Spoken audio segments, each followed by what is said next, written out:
All right, good evening. I'd like to call to order the Lakewood City Council regular meeting of February 27th, 2023 in Lakewood, Colorado, 7:20 p.m. Thank you for hanging with us. We had a previous meeting that ran over a little bit.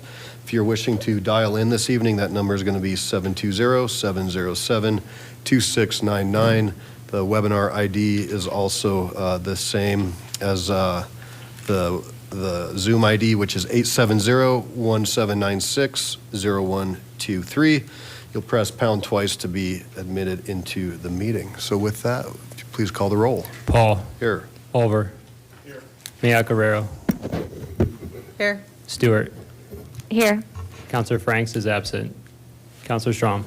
Here. Jansen. Here. Sharazai. Here. Springsteen. Here. Vincent. Here. Abel. Here. Mayor Paul, you have a quorum. Great, thank you. So I'd ask that if you please rise, if you're able, join me in the Pledge of Allegiance when we remain standing for a moment of silent prayer. I pledge allegiance to the flag of the United States of America and to the republic for which it stands, one nation, under God, indivisible, with liberty and justice for all.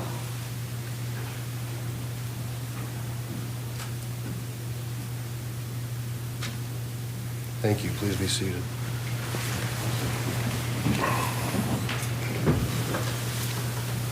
All right, I'm going to read our statement of conflict real fast. All members of the City Council have the responsibility to comply with the terms of Charter 7.2B and excuse themselves from voting on any matter in which they determine they have a personal, financial, or business interest. The Council is empowered by Charter 7.2B to agree by unanimous vote, excluding the member at issue, to excuse any member of the Council from voting on a matter in which they determine such member as a personal, financial, or business interest. I'd also like to remind Council to stick to the agenda this evening, as again, we have a notice of claim amongst many on this board as well as against the city. So next up is general public comment. If you have not had an opportunity to sign up, these just came down, but I'll certainly go back through. This is the point in the meeting where the public is invited to address the City Council on items that are not on the agenda. All comments should be directed to the City Council. I ask that all in attendance and those online observe the decorum of City Council chambers and refrain from applause or audible support or discord with the speaker. There's a 3-minute time limit per speaker. If you're speaking in front of us, the indicator lights here will be green, yellow, red. It'll go yellow when you have 2.5 minutes up, and I'll try to wrap you up from there. And then if you are online, you'll hear a click at 30 seconds, and then I'll try to wrap you up from there. Okay, so first up, we have Ms. Gill from the Save Bear Creek organization, who's going to come and have an opportunity, and because they are an organization, we will grant them up to 10 minutes. Good evening, welcome. Good evening. Thank you. Nice to see you again. Thanks for your service and for this opportunity to provide you with an update on our work at Save Bear Creek Lake Park. I'll start with a few highlights. We participated in the Colorado Water Plan update process throughout the summer and submitted final review comments in September. Many of our supporters did the same. In January, we attended the official launch of the new water plan. The Colorado Water Conservation Board continues to note our concerns, which came up more than once in their most recent Board of Directors meeting. Last August, we hosted an event at the park, which was attended by 14 elected officials and some 200 of our supporters, thanks to those of you who attended. We hosted a volunteer day at the park. We incorporated into a 501c3 organization, and we continue to work with the Environmental Law Clinic at DU to receive legal advice and support on a number of issues. As you know, this is a very slow process.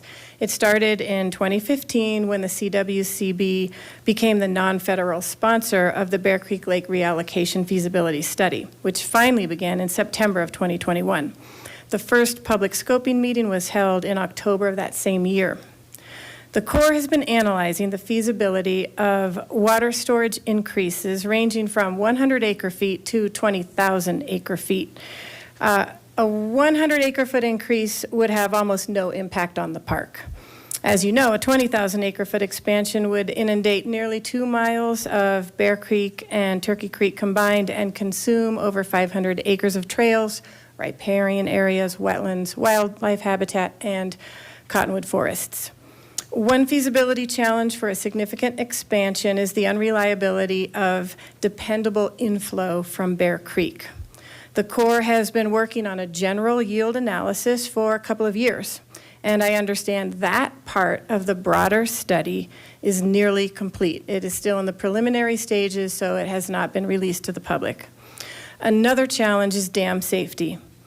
The Corps is evaluating how flood risk could be affected by a substantial reallocation, which refers to reallocating reservoir space that's currently for flood control into water storage capacity. So it's a reallocation from flood control to water storage. The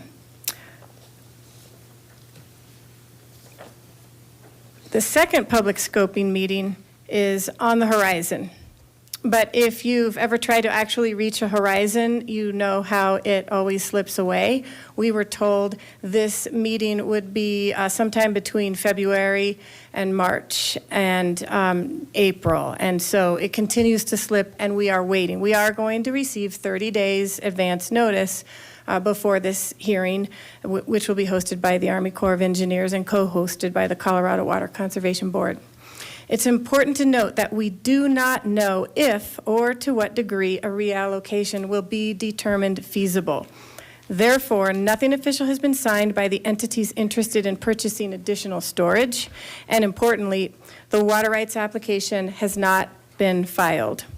A previous feasibility study, some of you might know about it, looked into expanding the reservoir by a similar amount some 20 years ago. The conclusion then was that it was not feasible. A question I get often is, but don't we need this water storage? And it's an important question.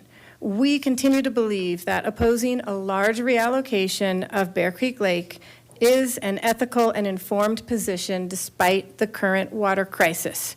When this reallocation was first proposed, the state's population was expected to exceed 10 million by the year 2050. A number of factors have changed that trajectory, not the least of which is the rising cost of housing. Last year, the State Demographer's Office reduced the population estimate for 2050 by 2.4 million people as the rate of growth in Colorado has actually slowed. You all received an email from me that provides more details, but a number of on-site and off-site alternatives exist for managing Colorado's water future while preserving places like Bear Creek Lake Park. It's worth noting that other reservoir projects currently underway in Colorado total 395,000 acre-feet of storage. Here's another important question. How much water can really be gained through conservation? According to the Colorado Water Plan, the state's water use is divided into 3 broad sectors. Municipal use accounts for 7% of our state's water use. Industrial use accounts for 3% of our state's water use. The other 90% of our state's water use is in agriculture. We must all do our part. But our shared water crisis cannot be solved by individual users and municipal providers alone. Just a 4% reduction in Colorado's agricultural use is equivalent to a 50% reduction in statewide municipal use. Water Education Colorado dedicated last summer's edition of Headwaters magazine to the promise of conservation in the agricultural sector. The lead article explains how tomorrow's farms and ranches will use less water than today's through improved irrigation infrastructure and agricultural practices. It goes on to describe how these methods can reduce irrigation requirements in eastern Colorado by 10%. Of course, it's unreasonable to expect that we'll have a 10% reduction across the entire agricultural sector. But for the sake of comparison, The volume of water conserved in that scenario is more than the amount of water used by all of Colorado's municipal water providers combined. So there is a huge opportunity for conservation in the agricultural sector. And I'm not talking about buy and dry. I'm not talking about reducing production or that sector of our economy. I'm talking about creating efficiencies. At the first public scoping meeting, Greg Johnson, Chief Project Management at the Army Corps of Engineers, noted that the federal decision-making process had elevated the role of social well-being as a feasibility consideration. Last July, a multi-agency report, which included the Army Corps of Engineers, specifically addressed the cost-benefit evaluation process for water resource projects, and that's what we're dealing with here. It concluded that past processes undervalue less quantifiable benefits such as environmental justice, ecosystem services, and social well-being. The Corps of Engineers has since been directed to more comprehensively evaluate environmental and social goals alongside economic goals. The Bear Creek Lake Park hosts nearly 1 million user visits every year, and that number will increase as residential development continues in the Rooney Valley. Given the opportunities for conservation and alternatives and the lack of dependable inflow, the benefit of a large volume reallocation of Bear Creek Reservoir is far from clear. That's all I have. Thank you so much for your time. Great, thank you. Okay, we have Ms. Davis, then Ms. McGee, and Ms. Frickle.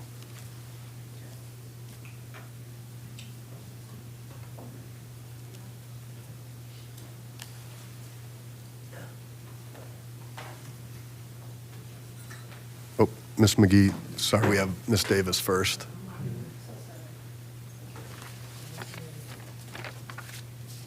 How's everybody doing? Good evening, welcome. I'm going to be pulling from my sister Anita Dilworth, Curtis Meeks, and my son Brandon Robinson's time, if that's okay? Okay, absolutely. Let me just, are they signed up? Yes, they are. They're Let on me the just- bottom. There we are. So Anita, Curtis, And Brandon, okay, thank you. We'll go ahead and get your time set to 10. you're welcome. Do you want to go ahead? All right. My name is LaTanya Davis. I am the alleged missing woman's daughter. Mrs. Dilworth was not missing. Mrs. Dilworth was stuffed in a hole. This is the hole right here. Is there more to put pictures? Yeah, we can turn on the overhead right here. Right on this table? Yep, you should see it behind us. Okay. There This you is go. the alleged ditch that our mother, sorry about that. That's all right. This is the alleged ditch that our mother allegedly walked to. Yeah, we saw her walking. This is true.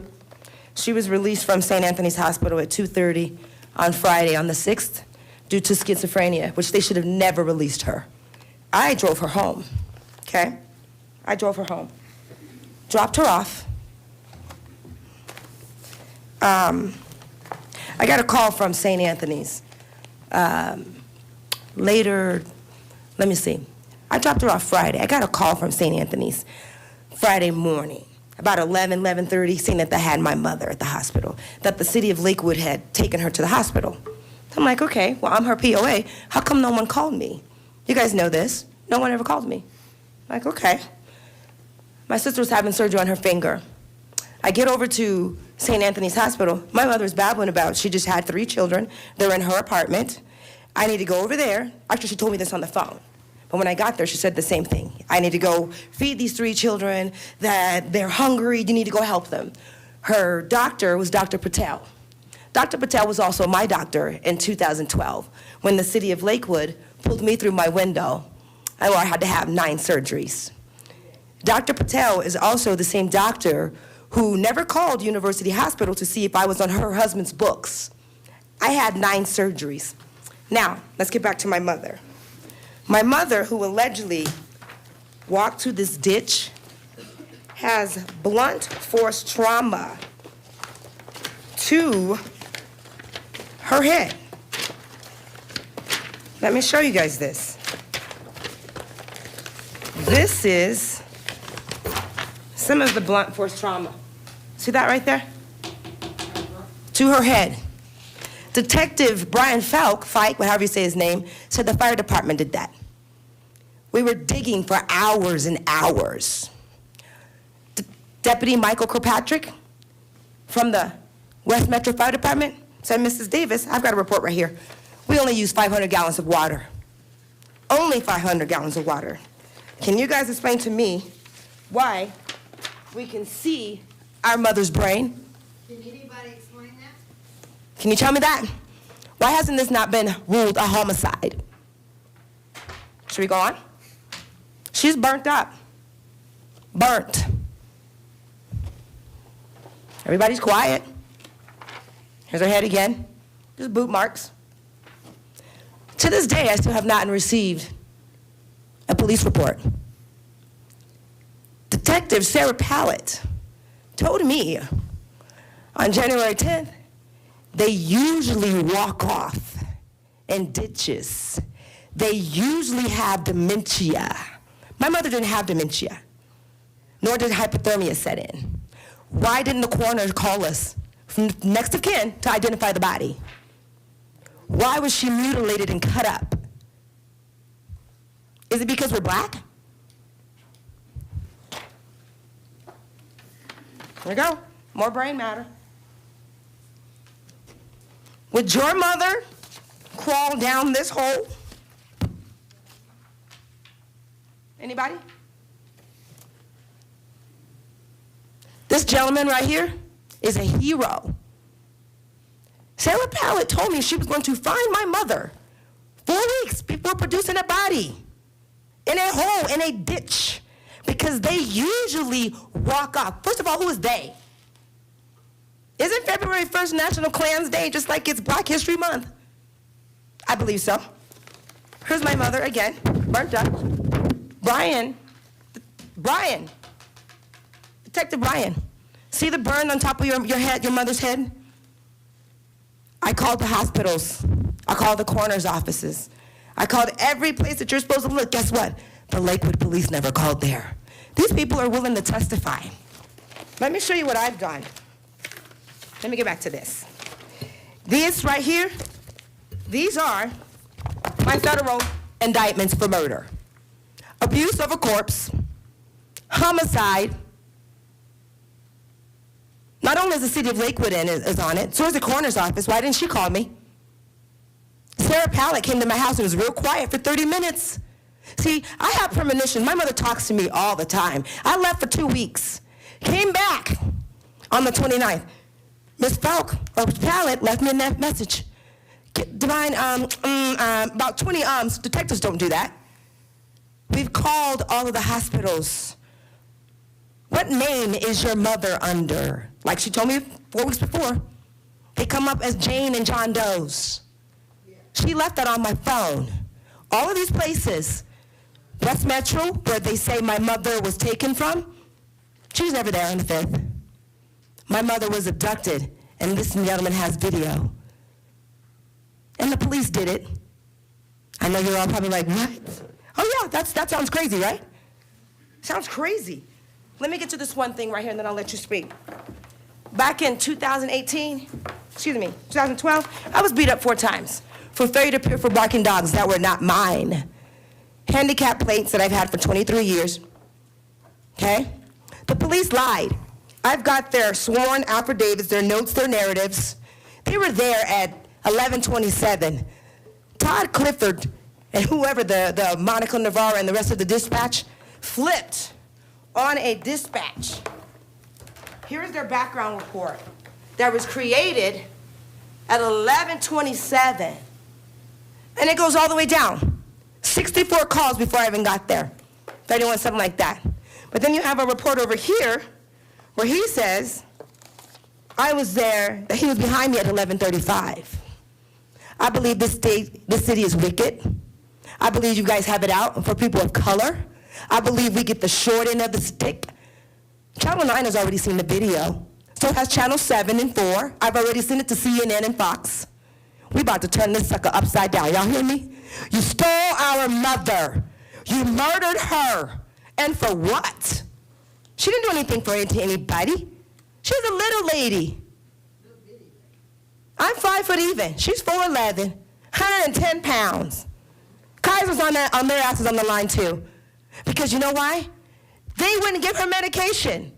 Lutheran would have sent her right to West Pines for at least 5 to 7 days. You guys are wicked. And this is a homicide. Would your mother crawl in there? They're trying to charge me $1,398 just to get the evidence. Why would they tell me they're going to find my mother in a ditch, frozen, with no fingerprints? Oh, and get this.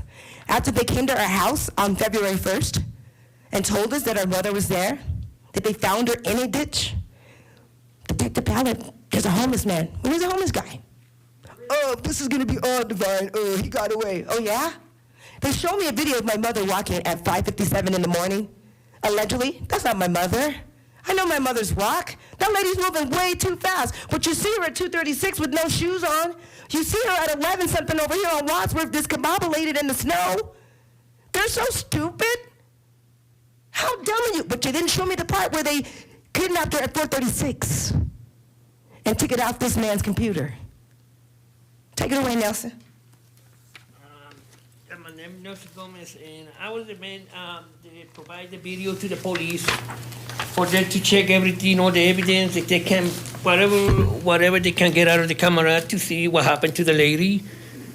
And, you know, they call it was supposedly there was an accident, that she did rehearsal and everything, so I believe it was 2 days after, or the day after, I see the family going over there with the detectives. I went over there, and they asked me they can see the video and everything. Yeah, I mean, they said, okay. So the camera is showing a whole different scenario what the police say. They prove in there it wasn't the way that they say, it was more than that. Ever since they put a feed in my house, my house was watched by police and detectives, they all covered all over. Ever since I've been persecuted, harassed by the Lakewood Police Department, especially detectives and people from some officers from the daytime. A lot of stuff happened in my house that I've been called the police, they never show. They don't care about anything. They had to. Just yesterday, I called the police because there was people trying to get into my house. They break my fence and everything. They called me an hour and a half later, asking me, hey, sir, did you call the Union Police Assistant? And I said, really? Are you calling for that, or are you calling to see how many of us, got killed in here? Because that's what they want to do. I was lucky that there was some federal agents on the area that they was over there with the family. They see everything they see, and they react, and thanks to them, I mean, that was something that I don't know where they came from. They stopped everything. They be harassing me. They be following me, my family. They be all over the place. Everywhere we go, we get pictures, everything. Just last week, I was followed by a man that he had a gun on his hand. Follow all over the neighborhood till I decided to stop at home and see what the problem was. I was assaulted, thrown into the ditch. But the police was there in 43 seconds. I was charged, and they went with the intention to take me to jail. When they was asked by my daughters and wife on what charge, they didn't even have an answer. This is the ditch they put you in. Yeah, but they want to take me to jail. I tell them, well, you got to take me to jail for whatever reason. The cameras are there, so they're going to show everything. I was asked, oh, the camera's still working? I said, yeah, they're still working. They charged me with disorderly conduct. I mean, I don't know what disorderly conduct had to be doing and all that. When I was the one that was assaulted, thrown into the ditch. This is you people, I just want to bring that thing out here. I think the city need to see what's going on with the police department. I'm not talking about the whole police department, because if you ask me about the nine chief, ain't nothing wrong that I can say about them, because they're over there when I need them, and they're always watching around and everything. They're doing the job that they're supposed to do. Now, the daytime, there's some officers that they, in this group of the other people, that they all they're dedicating, trying to harass me, my family, and everything. All the covers, detective, I can show you the video how my house is being surrendered every day, night and day, all over, everywhere. Everywhere I go, everywhere my family go, they're right there following us. I'm about to lose my car. I'm about to lose my place where I live because I can't even go to work. Because 10 to them follow me, they start harassing the customer that I do delivery to.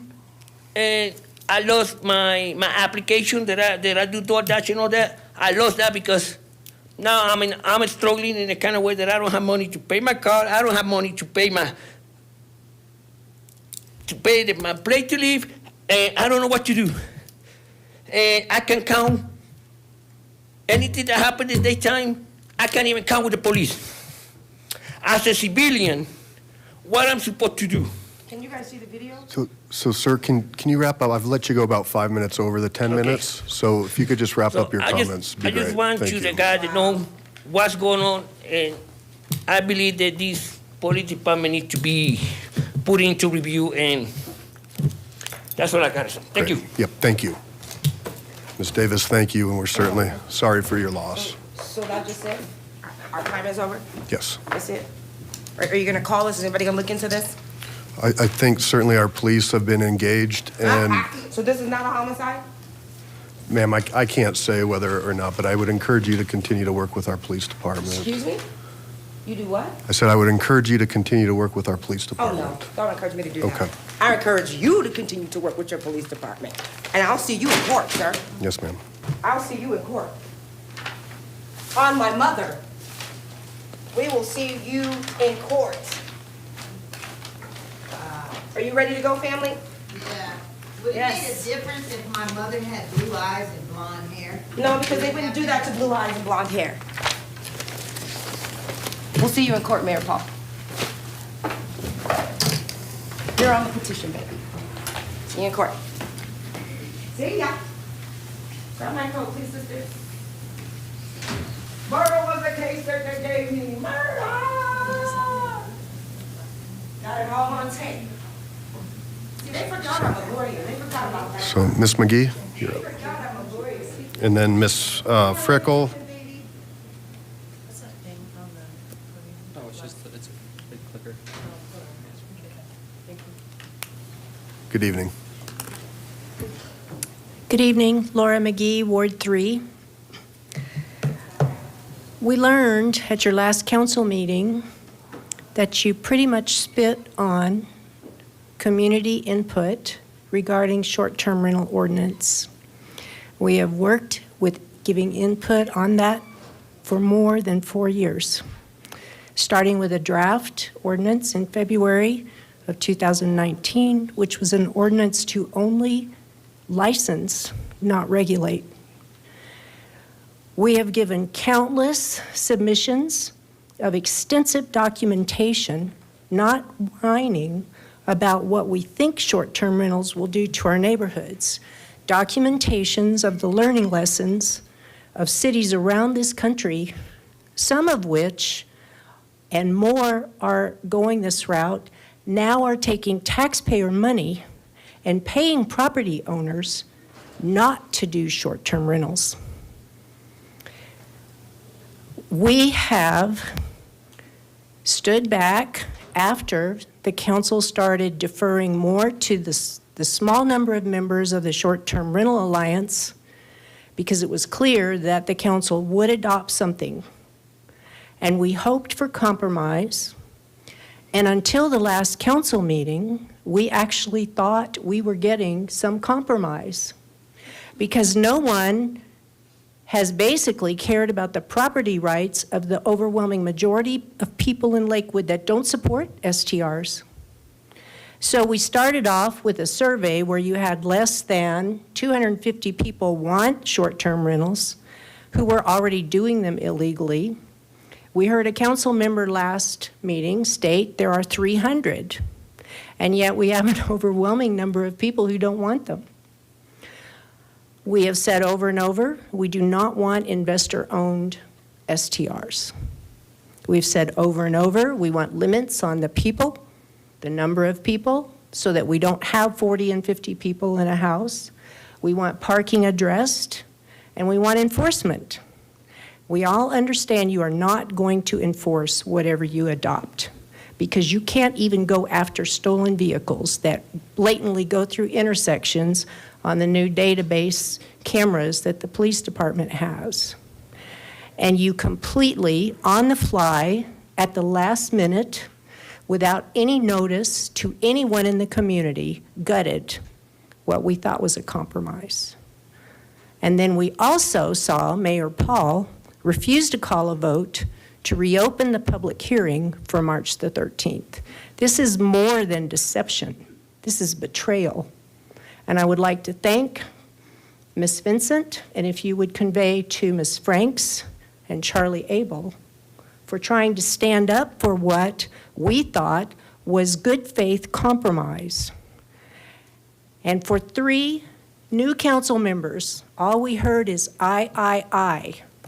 Well, you serve constituents. Thank you. Great. Thank you. Ms. Frickle? And then I have a pooling, it looks like Megan, when we have Dan, Luis, and Nicole. Okay. Good evening.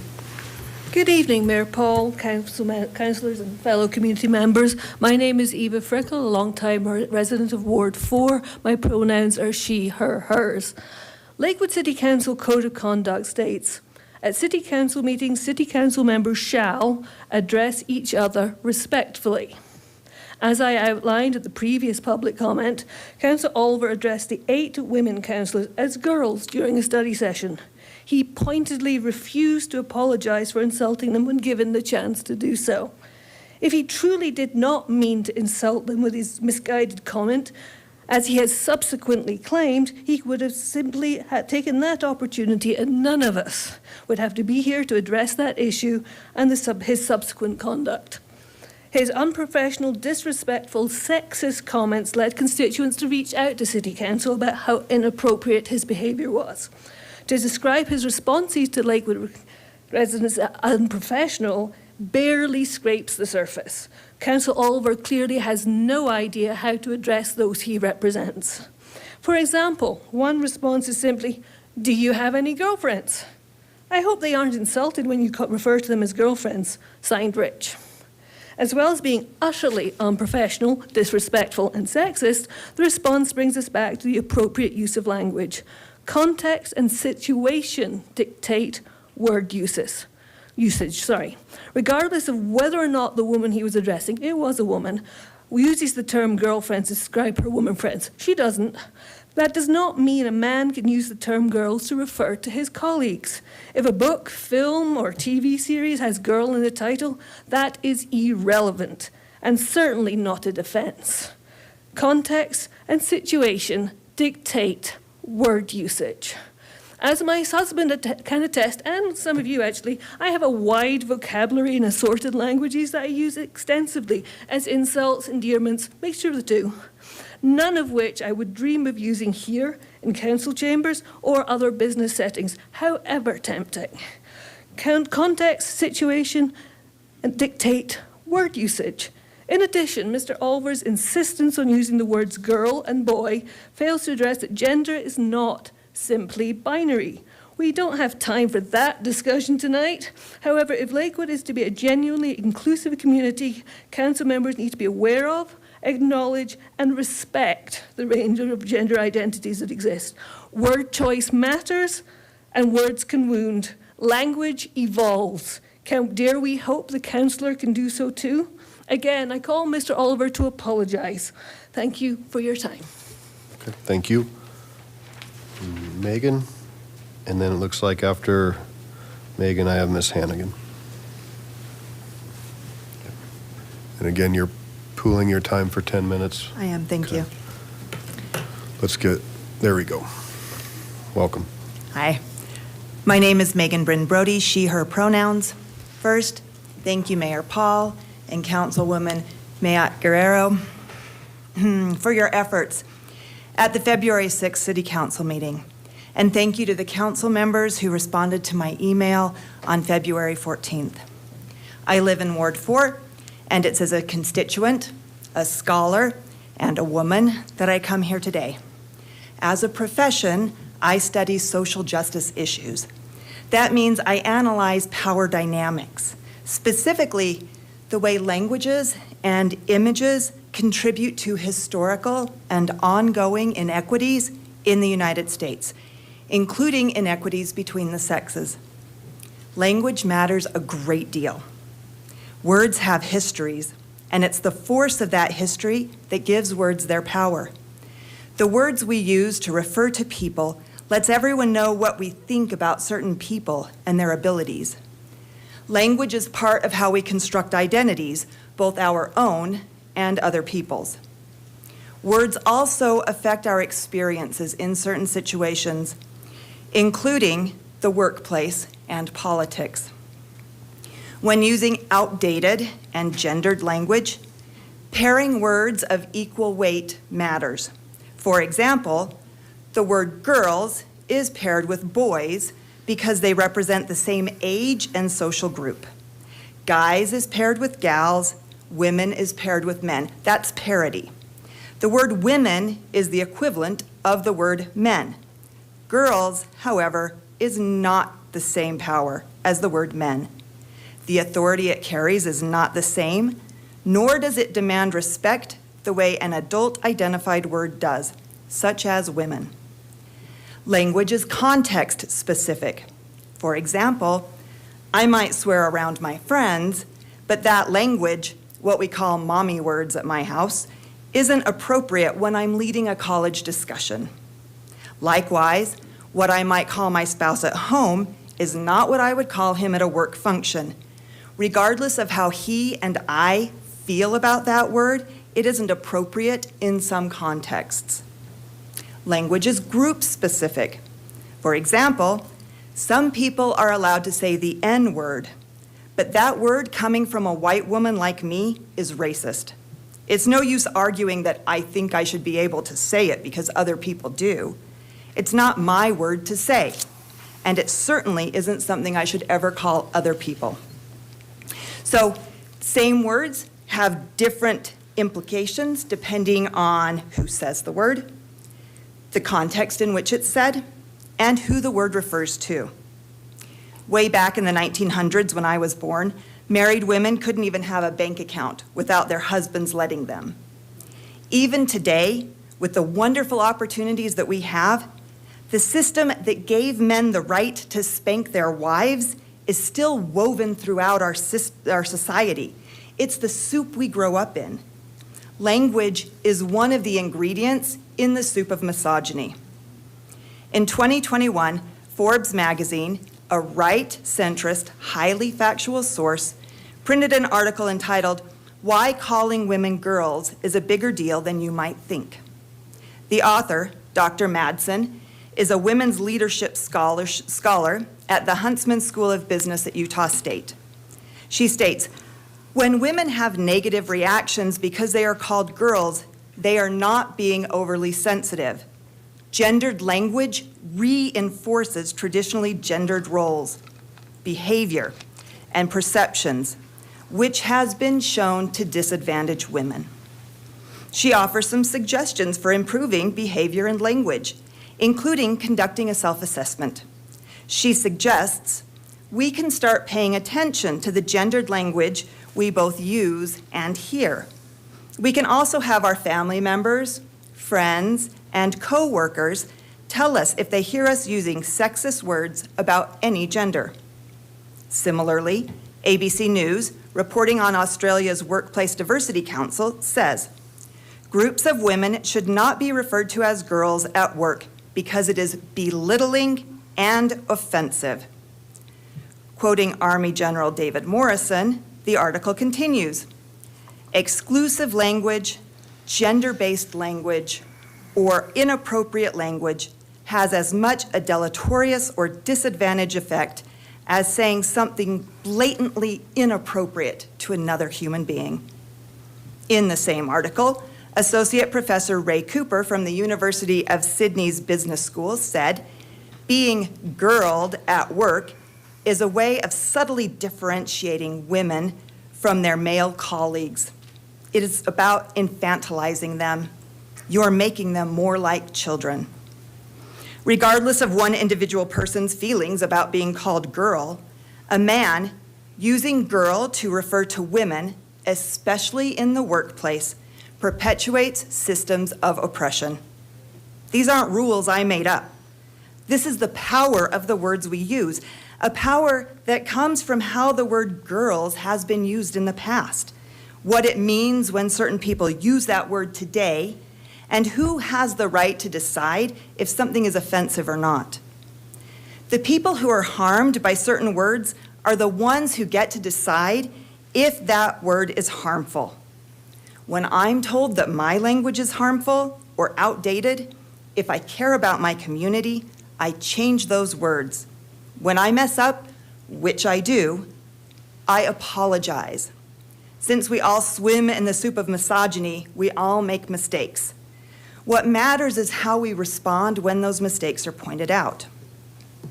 After Councilman Olver called the women on the council girls at the February 7th meeting, and after discounting what both Mayor Paul and Councilwoman Mayotte Guerrero said in response, I sent the entire council an email basically summarizing what I just said.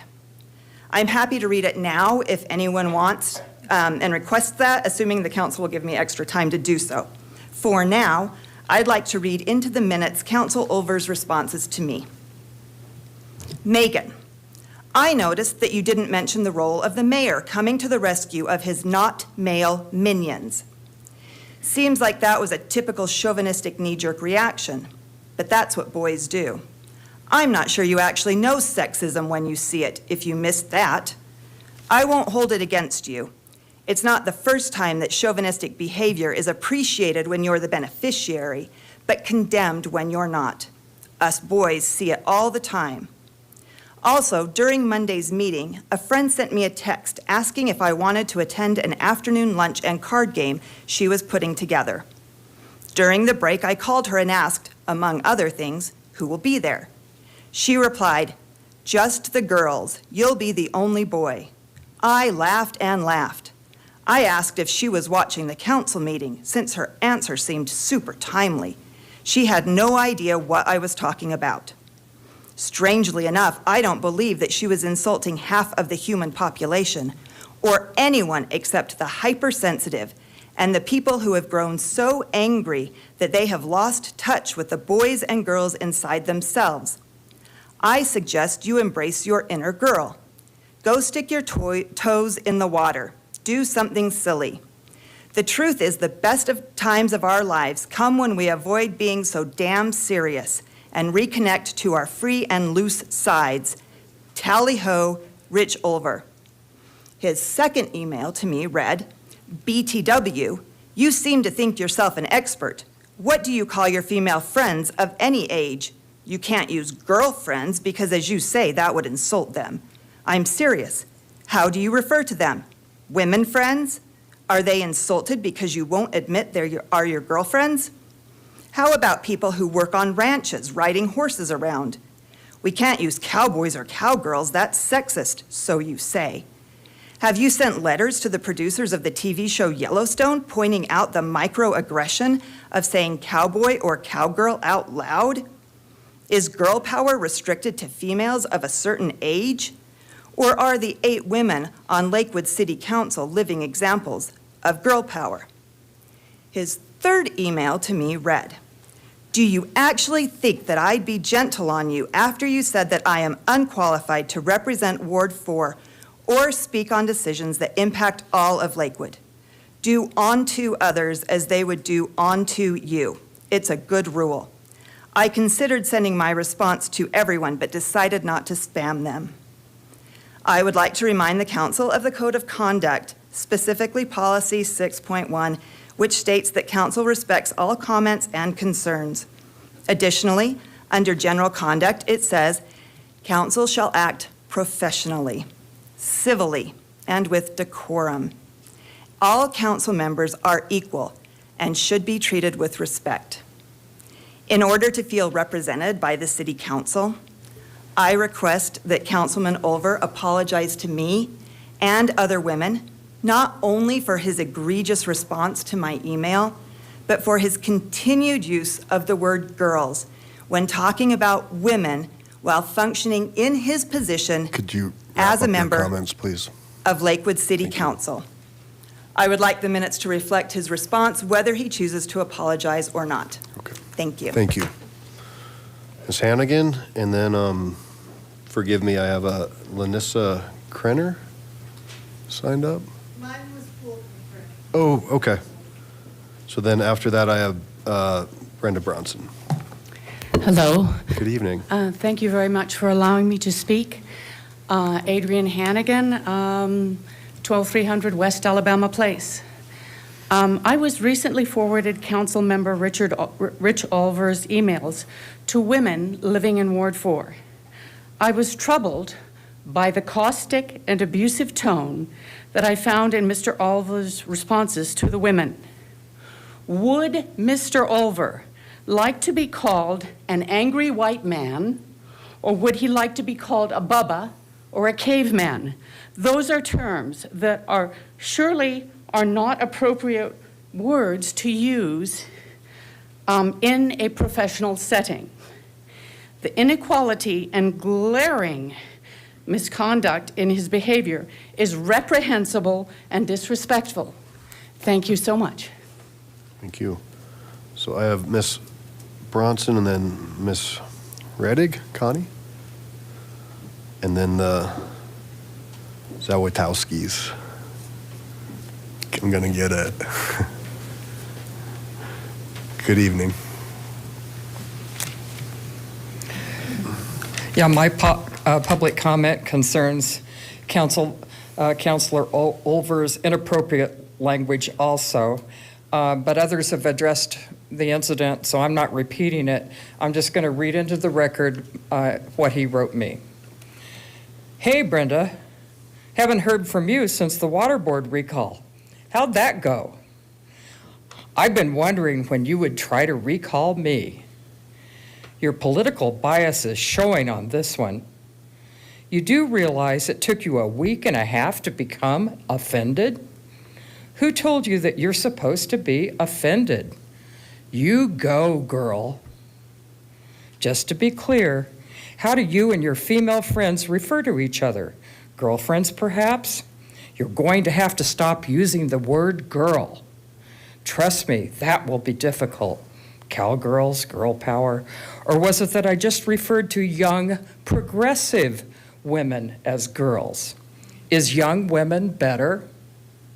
I couldn't say just women because they are not all young. I'll never say ladies. I never liked gentlemen and ladies. That's some old language there. Excuse me while I do not play identity politics. I leave that to the far left. And if you continue down this road, you'll just have to get help to get T. Rump re-elected. Think it through. When you wonder who's at fault in that, if you wonder who's at fault, it is that abortion was outlawed in many states. Look in a mirror. BTW, I'm offended by you calling me, addressing me as Junior, Rich. That's his response. It's mostly incomprehensible, but I've never gotten another one like it from an elected official. And I won't reread what it says in the General Code of Conduct. It was just read. But I want Councilor Olver to agree to address all counselors and stakeholders like me equally and respectfully. And if he doesn't do that, I request City Council take appropriate action. Thank you. Thank you. Ms. Reddig? Ms. Zawitowskis, and then Liz, and then Jerry. So that exhausts my list after those names I just read. If you haven't signed up and you wish to speak, you can come see the clerk after we get down a couple more.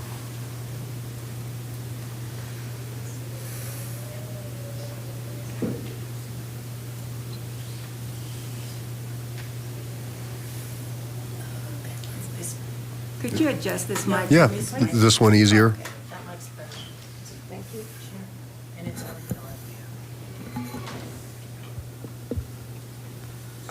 Thank you. That's great. Thank you.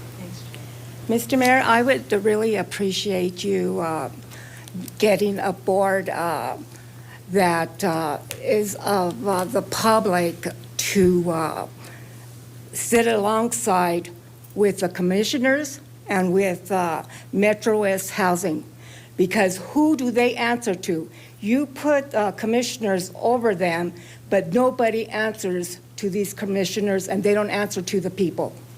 So I would like to, I don't know even why you would put that kind of situation where you would have commissioners and not do it the same like every other area.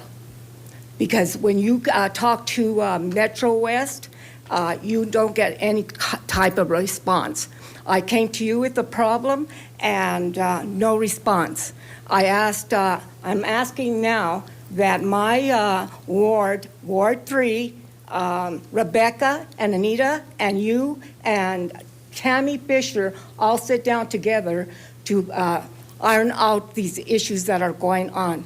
We need to do something about this because the public doesn't know what's going on at Metro West.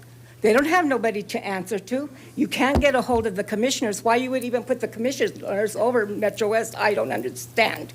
The other thing is, I was called today and by a woman that I asked to speak to Tammy Fisher, and I'm very upset because I just lost my brother, so excuse me. The thing was, is I asked to speak with Tammy Fisher, but she's a director, and she could make decisions. But what they did, they put Miss Pierre in there to talk to me because Black Lives Matters. Well, I am a black woman. I'm also Native American and Latina. And I don't like the idea that all this property that you have, the public does not know that you are selling it out. Instead of selling it off, why don't you give it to where it belongs, to Native Americans, to indigenous people? It's our land. And to put us aside and not get us involved is beyond me. You tell me what's going on because the public don't know what's going on. You can't get any kind of answers. And so I'm very upset over this. I've been through so much and not been able to get answers from anybody. Then you give all this money to have all these builders build things. Do the renters get any equity? But all our money that we pay in taxes goes to build all these places. But then I can't get an ADA apartment. I have to deal with my doctor for 3 years. You were aware of this 3 years ago, that I had contaminants in my apartment. I could not have anything fixed in my apartment. My doctor says my health has went down. Has anybody checked to see how they could help me? No, because Metro West doesn't have to answer to anybody. They have nobody to answer to. Where are these commissioners? Where are these people? Where are they telling the public what's going on? What's going on with the land, what's going on with Metro West and the property. I live in a property that all this money went into this property, and it was through a nonprofit, but it doesn't have anything nonprofit there. I see a problem there. So how are you going to help me solve this problem? And the only way today I was told, well, we could get some type of mediator to go over there and sit down. But what do? You call this woman, a woman of color, to so that you won't be sued because Connie is, she has a color background, so we can't have her sue us. So let's get a woman of color to speak with her. And I actually used the words of the manager that she said to me, and she turned, and she didn't know that this is where it came from. And she goes, oh, well, I'll give you an answer on that. But it was her own manager's words. And this has been going on. There has been a lot of discrimination, but nothing is done about it. And this is Black Lives Matter. Well, all lives matter. And when you have a problem like that, the building needs to be fixed. Each metro has to be fixed. I am so upset over this, and I want you to set up a meeting with Rebecca, you, and the director, Tammy Fisher, and myself, and Anita Springsteen, because they're from my ward. I think that we can accomplish something, because the thing of it is, like this woman said, words matter. My energy, I want my energy to send out to the world, that I send love to them, because I'm a spiritual woman. I shouldn't be coming up and having not a positive attitude, because that's who I am. Could you wrap up your comments, A person please? with love that sends love to the universe, and this needs to stop now. Great. Thank you. Thank you. Peter and Katie? So when will you get together with me?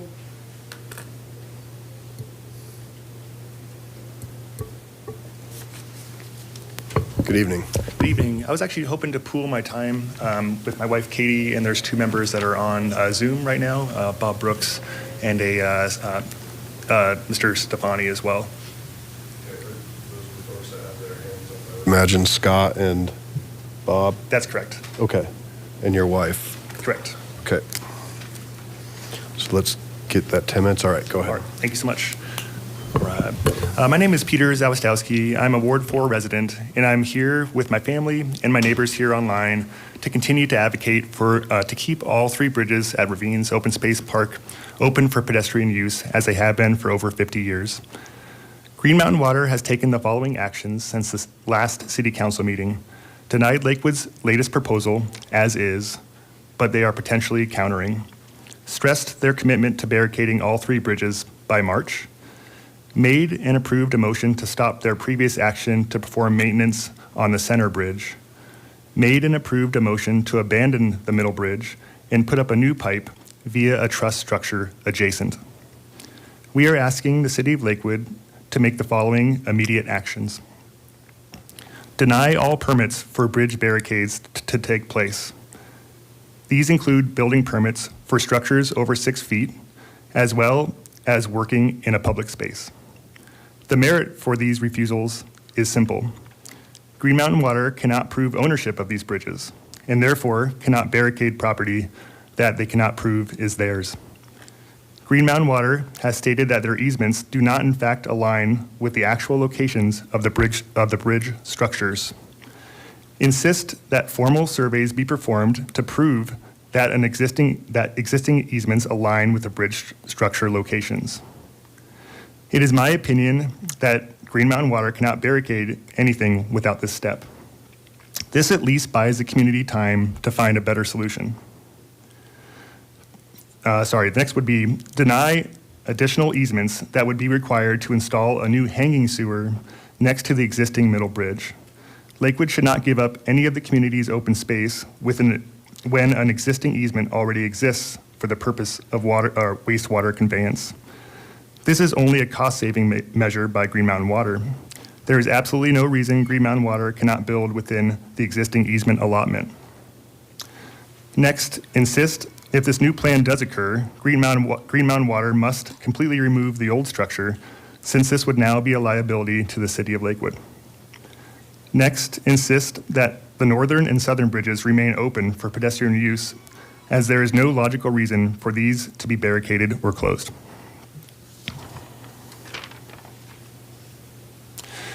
In parallel to these requests, we would like to suggest an alternative direction to pursue should negotiations fail again. I'd note it is my opinion, based off of our experiences so far, that Green Mountain Water is simply unwilling to work with others, and specifically the City of Lakewood. And despite our efforts, I do not see this changing. This is a hurdle for us and for the City of Lakewood, both who have shown that they do in fact care about the community. However, it is possible to overcome. It takes being the bigger person or the bigger district. It takes morals. It takes doing what is right, even if it results in more work or more financial burden. It takes action even when we disagree with Green Mountain Water. How can we keep these bridges open to the public and for our school children? This can be done if Lakewood takes the following steps. Make it completely clear, I should say, one, make it completely clear legally that Lakewood does own all three structures. So that Lakewood, make it completely clear legally that Lakewood does own all three structures. Structure this so that Lakewood does not own the water conveyance assets or their maintenance responsibilities, but rather only offers Green Mountain Water a structural means to mount the system via the pedestrian bridge structures. This gives Lakewood complete control to make the right decisions in the best interests of the community and makes Green Mountain Water a subordinate.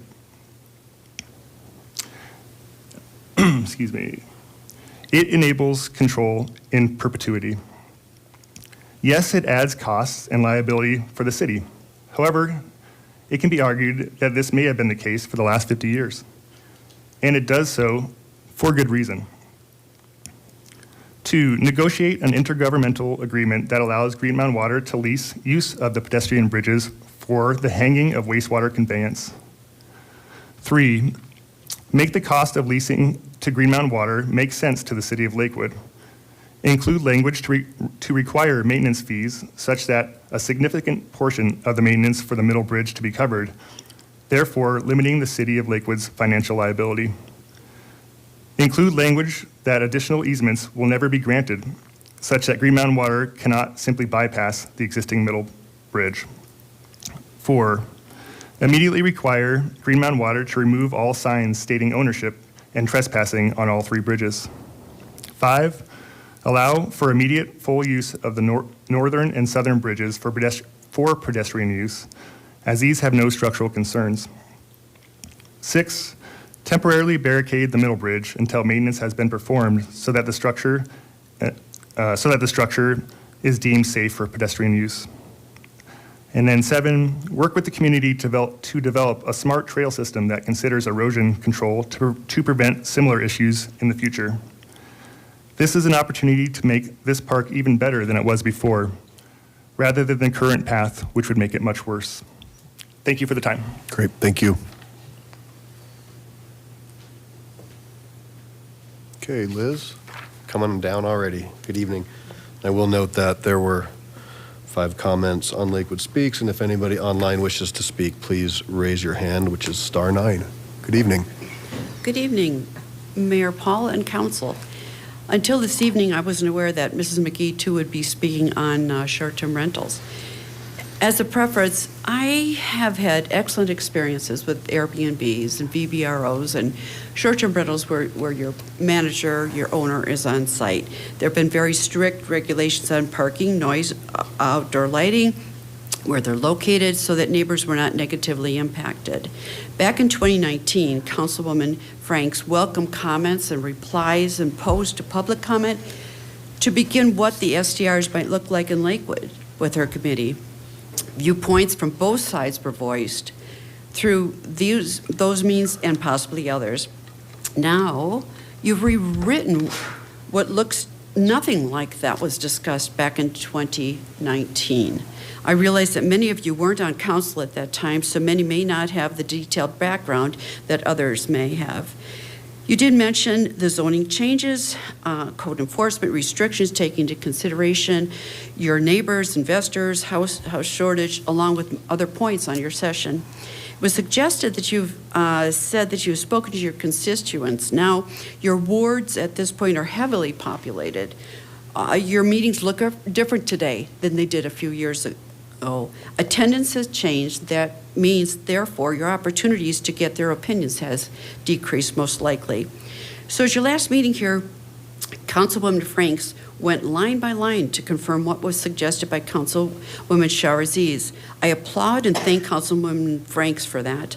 Councilwoman Franks and Councilwoman Vincent, former committee chairs, agreed there were points that they would not be able to agree with. And a thank you to both Councilwoman Vincent for following up on the points when you took over the committee, and to Councilman Abel for his support in these efforts. Some Lakewood residents live in HOA communities which may not allow a business within their community, so this then may require legal assistance to deal with these scenarios. Many of us have lived in Lakewood 40, 50, 60 years, or maybe natives to Lakewood.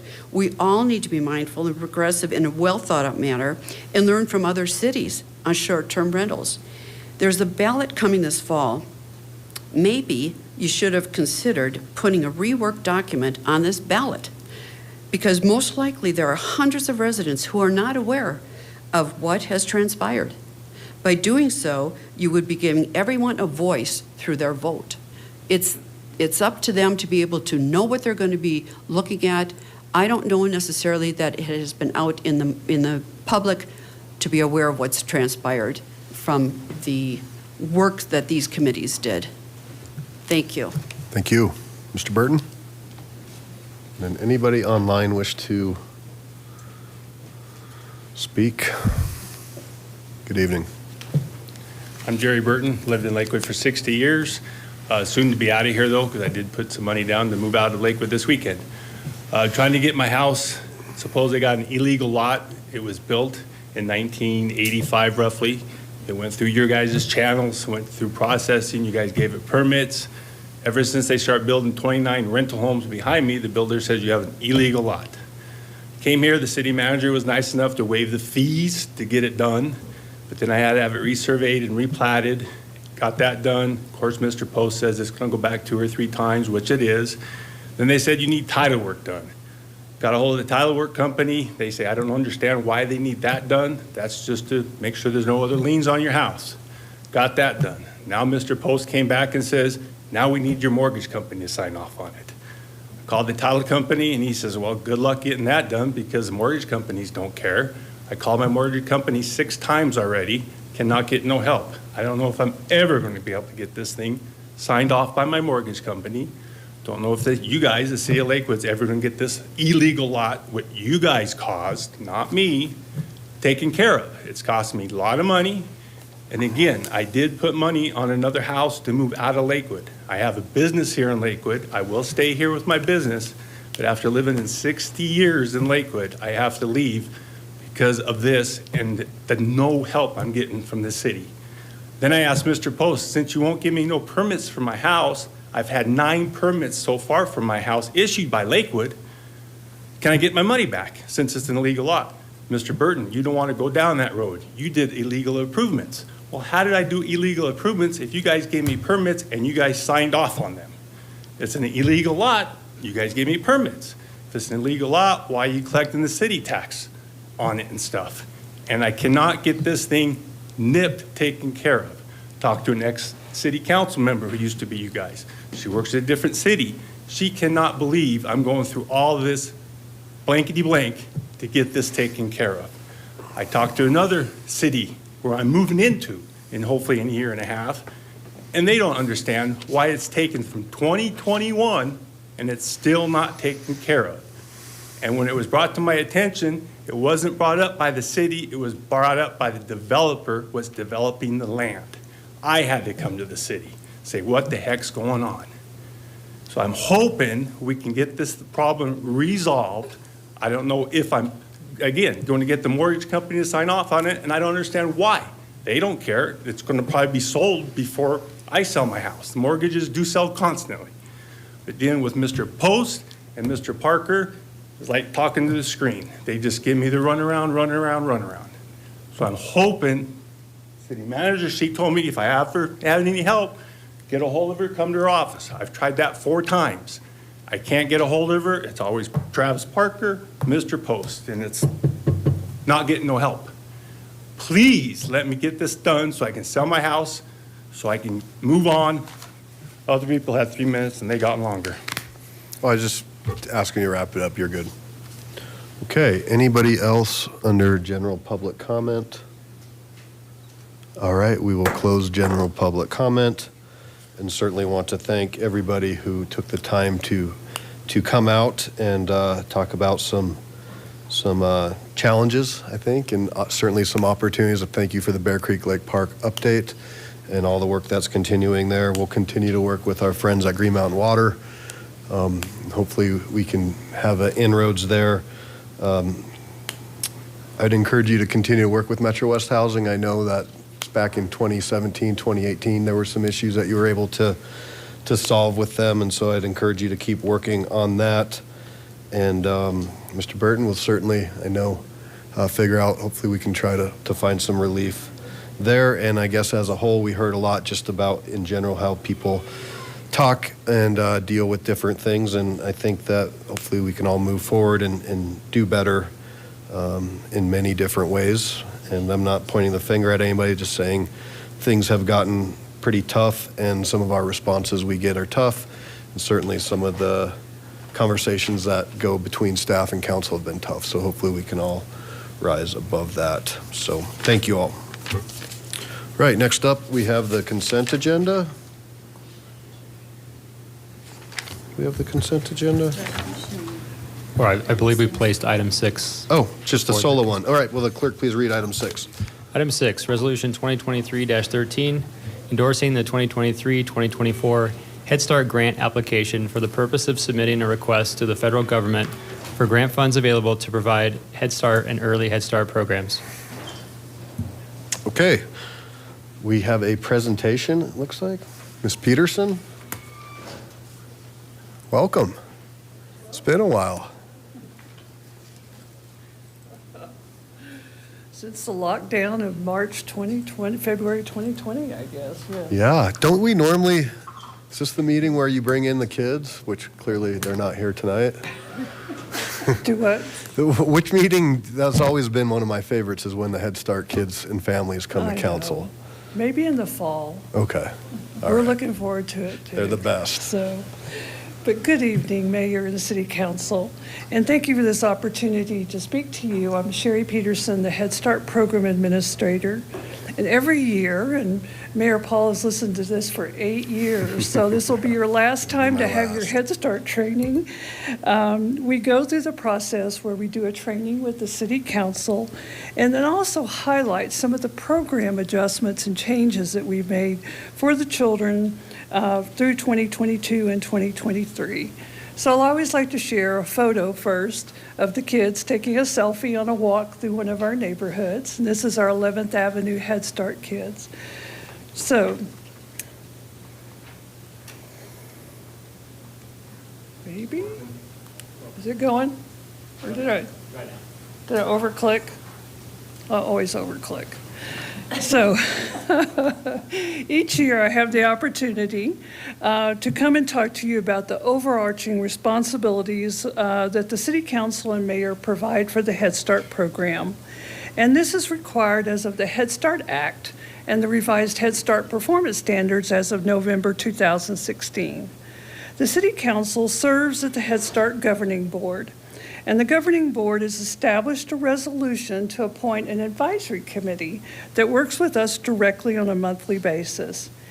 Annually, the mayor appoints 3 City Council representatives to serve on this committee. So on our advisory committee, they provide program oversight, and our current members are Councilor Strom, Councilor Mayat Guerrera, and Councilor Abel. And we appreciate their help in looking at all of our pieces of the puzzle that we fit together.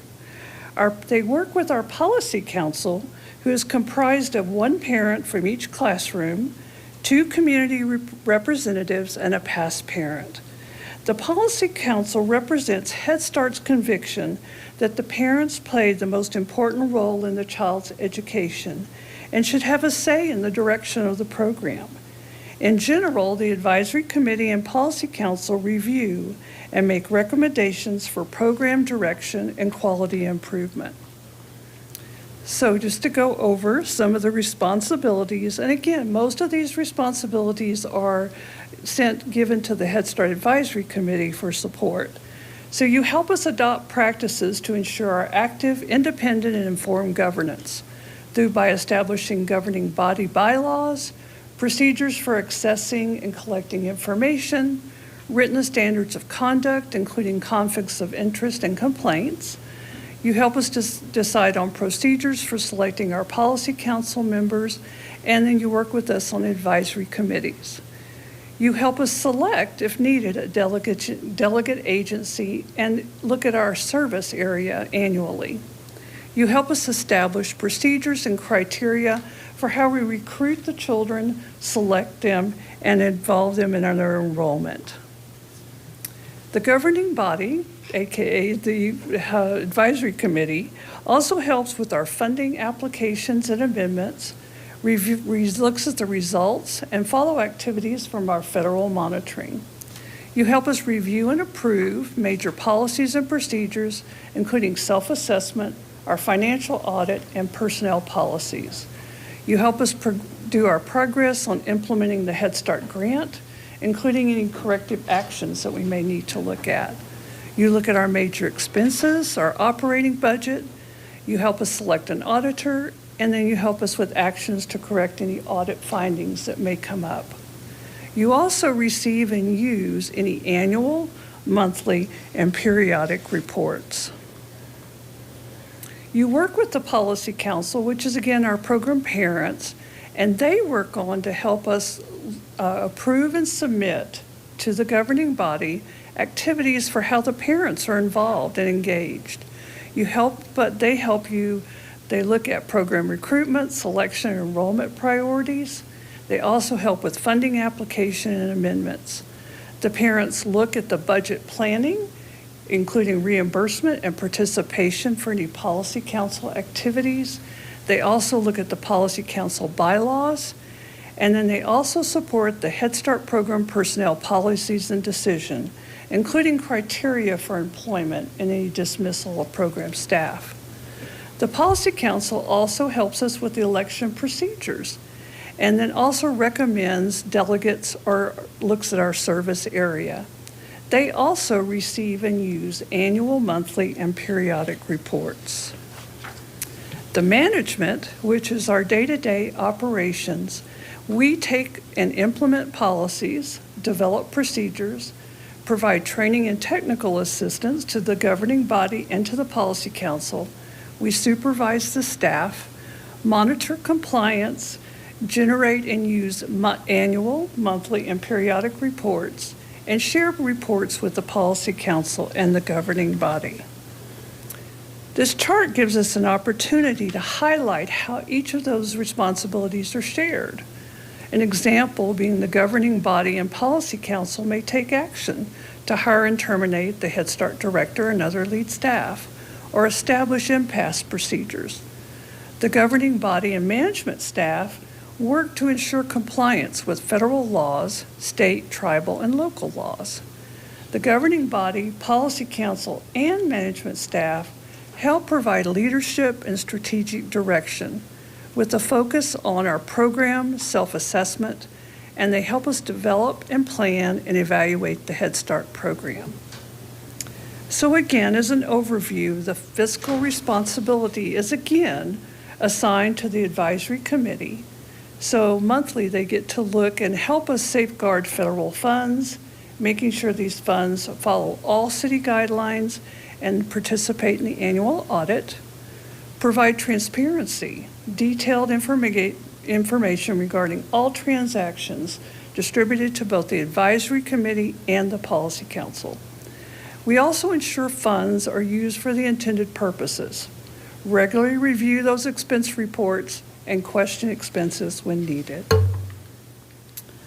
Other general duties are ensuring compliance with federal regulations, receive and review correspondence from our regional office, receive and review annual audit reports, and work with the Policy Council, our program parents, and community representatives. So, I'm now going to share with you some of the Head Start key facts. Head Start and early Head Start families qualify on income and age of their child. Our families qualify at 100% poverty level rate, and the ages we serve here in Lakewood are from birth to 5.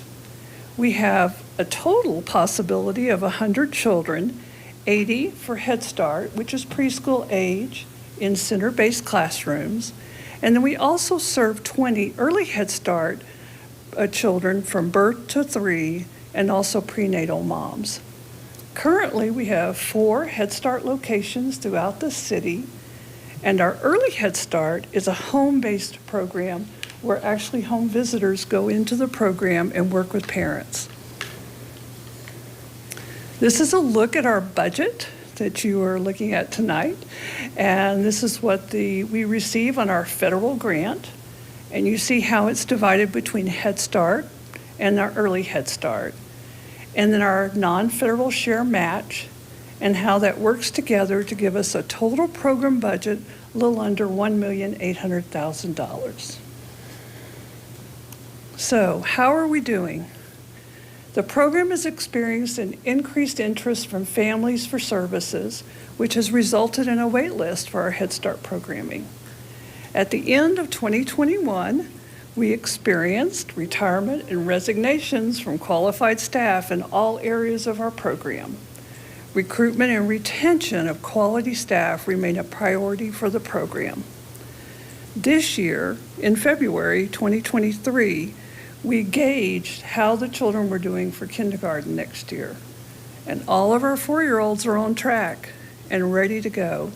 And we look forward to spending the spring with them and finishing up those final touches and being ready for kindergarten. We also have a full program, a wellness program for our children, families, and staff, which includes mental health support, physical health, and work-life balance. Classrooms included yoga and Zumba, and families attend nutrition classes, and staff participate in wellness activities provided by the city.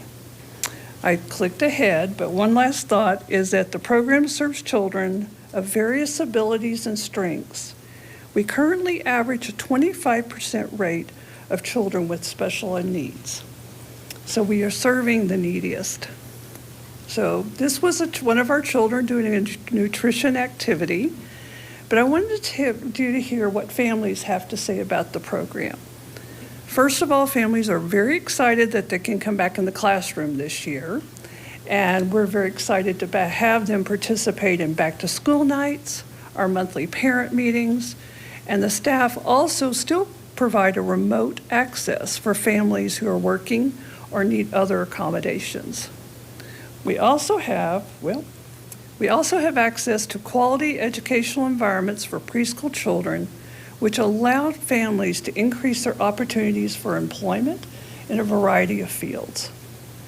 Our Early Head Start, our home-based, is increasing enrollment as home visitors are supporting families all in the needed home family setting. Our family support staff have worked hard with families to still provide a lot of support around the basics, such as food, clothing, diapers, and formula.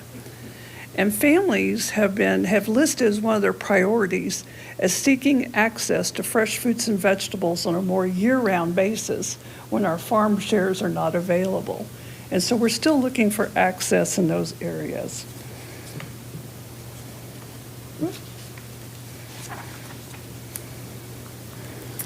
So to thank you, as I bring this portion to a close, I had to show this picture because last year the children wore masks all the time, and I think this picture says it all.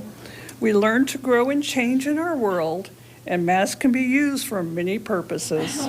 So on behalf of the staff, children, and families, I want to thank you for your support. Very cool. Nicely done. So we have some questions. Okay. Councilor Vincent? Hi. Yes, thank you. This is one of my favorite committees that I was ever on. I just loved it, and it's so heartwarming.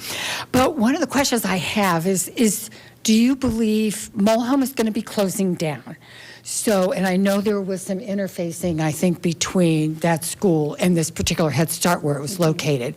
Have you thought about how that's going to change? Will you be recruiting children? Do you think it will impact? I'm talking especially about the 11th Street one. Yeah. So a couple of things that we've looked at is we've kind of looked at the flow of the neighborhood and who we serve currently, and we've kind of surveyed returning families, and because of that, we'll probably adjust our hours so that families have a chance to get up to the other location to drop off their school-age children, and then also look at the accommodation, again, hours, days of operation. So we're in flux with that. but we're also working with Lumberg Elementary School to see how we can best support families in that way. Good question. Any other questions? All right. Well, again, thank you very much. Thank you. Yeah, it's always good to see you. Okay, can I have a motion for, Counselor Abel? Okay. Can I have a motion for Resolution 2023-13? I move for the adoption of Resolution 2023-13. Second. Okay, we have a motion and a second. Counselor Abel. Thank you. I have been on this committee every year that I've sat up here on City Council, and it is a very heartwarming and rewarding experience. I was asked by a former council person why we don't use the private industry for this kind of thing. And the answer is that the last time I put pencil to paper, we do it for less cost and better result than private daycare can do. We use more qualified teachers, not to take anything away from our daycare teachers who really work hard and have a difficult challenge in front of them. But Ms. Peterson and her staff do a wonderful job, and the kids are uppermost in their mind. So I am very happy to have put in these years on that committee. And we see every penny spent. Yeah. We have some of the most complicated expenditure charts you have seen, but it's all there.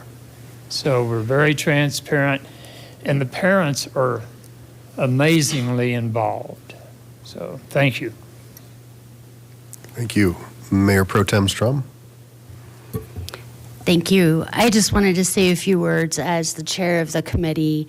I, too, have really enjoyed learning more about the program itself, and you guys absolutely embody partnership within community and the work that you do to support the whole family, to strengthen educational outcomes, and to bring the family in and helping the entire family with those things like health and wellness and all the support services that you provide. I just wanted to do a big shout out and thank you so much for everything that you're contributing to the families that we have here in Lakewood, albeit limited. It would be great to be able to expand that program to all of our, prenatal moms, to our young kiddos in need. But thank you for everything that you do. Great. So we have a motion and a second. Any other discussion? Please cast your votes.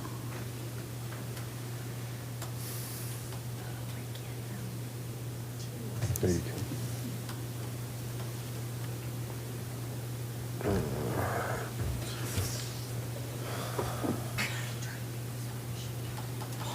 Okay. All right, sit tight. We're having voting difficulties. I'm going to clear it. Okay. And now please cast your votes. Councilor Jansen, I'm sorry, what's your vote? Okay. So that passes 10 ayes, 0 nays. Nicely done. Will the clerk please read item 7? Item 7, approving minutes of the city council meeting. I'm sorry, the consent agenda. The consent agenda includes item 7. Item 7, approving minutes of the city council meetings. City council regular meeting, January 23rd, 2023. Great.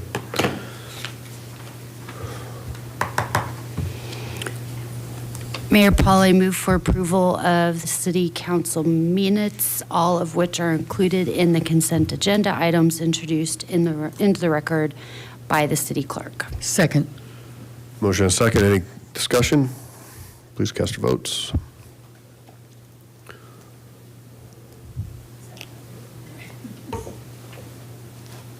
That passes 9 ayes, 1 nay, the nay being Councilor Springsteen. For the record, I did not offer public comment portion for 2023-13. Nobody's signed up to speak, but I don't know if anybody in chambers or online wanted to speak to the Head Start. Okay. So now open the public hearing on ordinance 2023-6, item 8. Will the clerk please read? Public hearing on item 8, ordinance O-2023-6, authorizing a supplemental appropriation to the 2023 annual budget in the amount of $2,293,890 from the Metropolitan Football Stadium District and authorizing the expenditure of these funds for youth activity programs within the city of Lakewood. Thank you. Open the public hearing on 2023-6. Nobody's signed up to speak. Nobody online. I'll close public comment. I'll ask for a motion. I move for the adoption of ordinance O-2023-6 on second and final reading. Second. Motion is second. Councilor Sharazai. Yes, thank you, Mayor.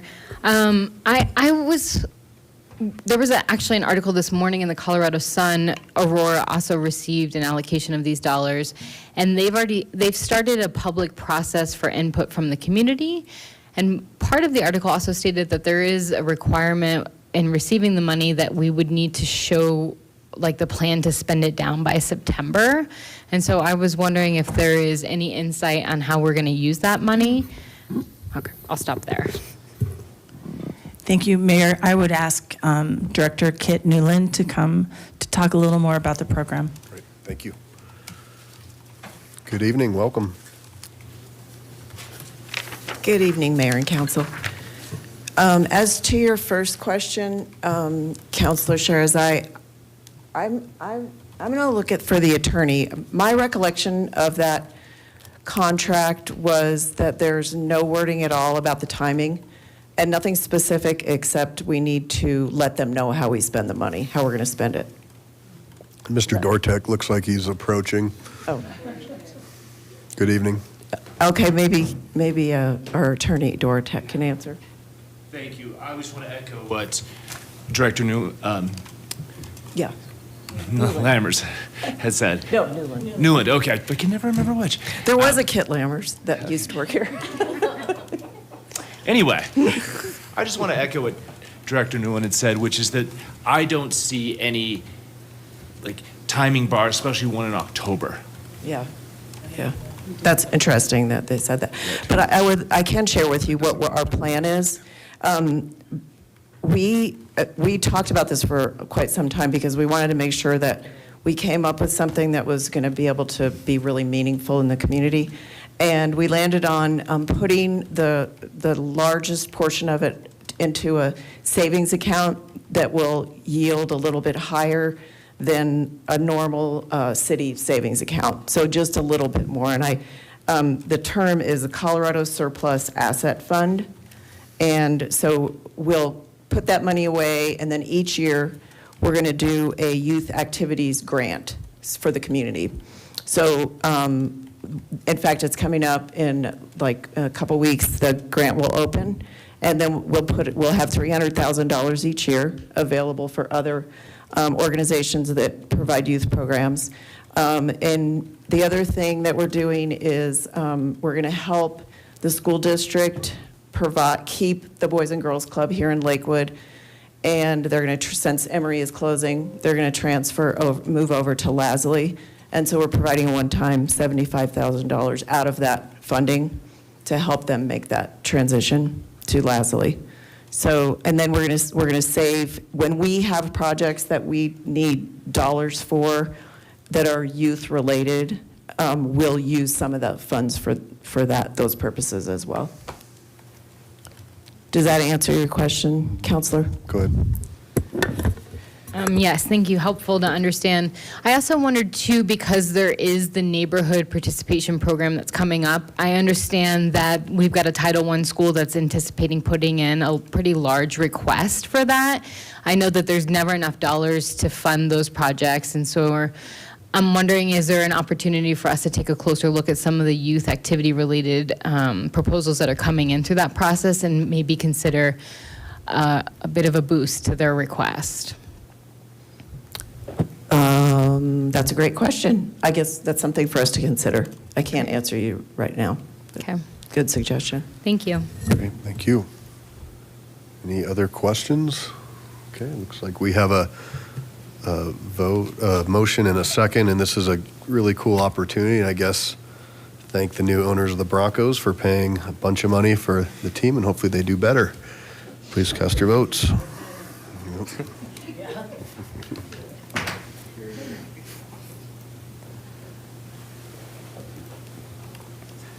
Counselor Stewart, can you? Okay, good deal. 10 ayes, 0 nays. Thank you very much.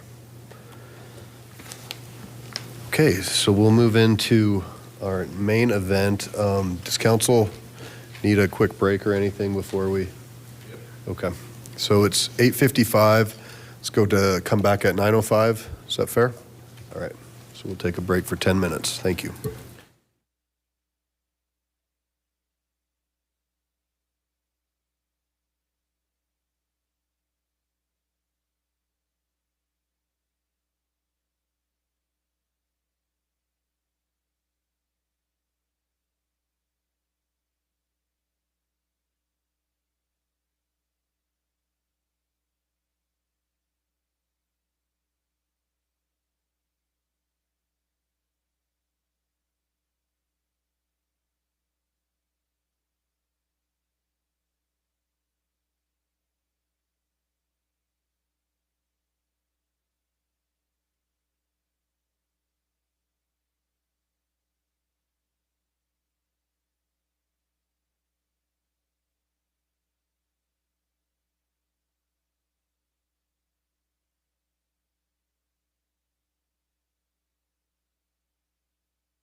Good evening and welcome back to the Lakewood City Council meeting of February 27th. We are reconvening about 9:08 p.m. and we'll be moving into item 9, which is ordinance 2023-7. We'll open the public hearing after the clerk reads this in. Public hearing on item 9, ordinance O-2023-7, amending Title II, Chapter 2.54 of the Municipal Code of the City of Lakewood, Colorado, in connection with campaign and political finance in municipal elections, all within the City of Lakewood, Colorado. Okay, nobody has signed up to speak under public comment. There were 2 comments online. Anybody on the phone wish to speak on this item? All right, seeing none, I'll ask for a motion to get it going into the record. I move for the adoption of ordinance O-2023-7 on second and final reading. Second. Okay, we have a motion and a second, and I want to figure out how best we want to move through this. I know Councilor Jansen has some amendments, as well as potentially Councilor Sharazai and Councilor Stewart. So with that, Councilor Abel, you were the chair of this committee. If you want to kick us off. I do. There has been some misinformation posted in those comments. I don't want to get too deep in the weeds on it. I'm also a bit concerned that this is a pretty complex issue to start with, and we have, I don't know how many suggested amendments for tonight that the public has not been privy to. But let me start out with explaining our intentions. Councilors Over, Jansen, Mayotte Guerrero, and myself, we have 5 versions, I think. We're 5 generations away from the ordinance as it stands now. One of our major purposes here was to encourage folks who have not had the accessibility to council seats, who have been put off either by the expense or by the rigors. And we have been hoping to find ways to bring them into the list of possible city council candidates. One of those measures is to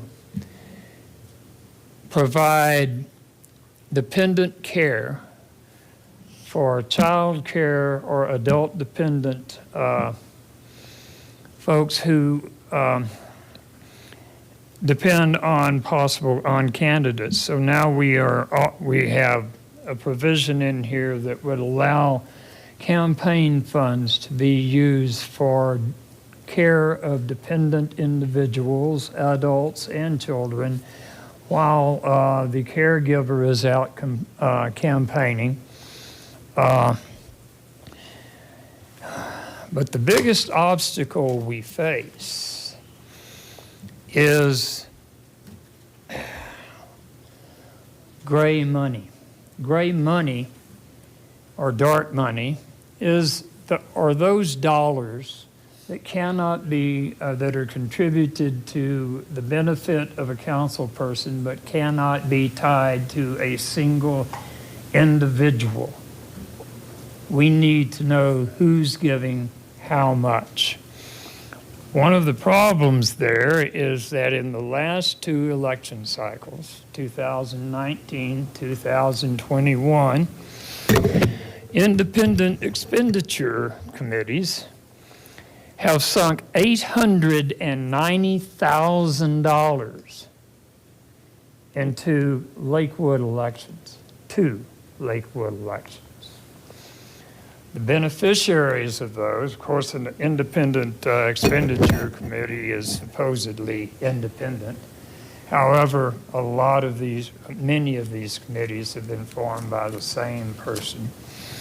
And they have gone to benefit, in the last election, 3 people primarily, 3 candidates primarily. And it makes the quest for a council seat a lot harder to attain.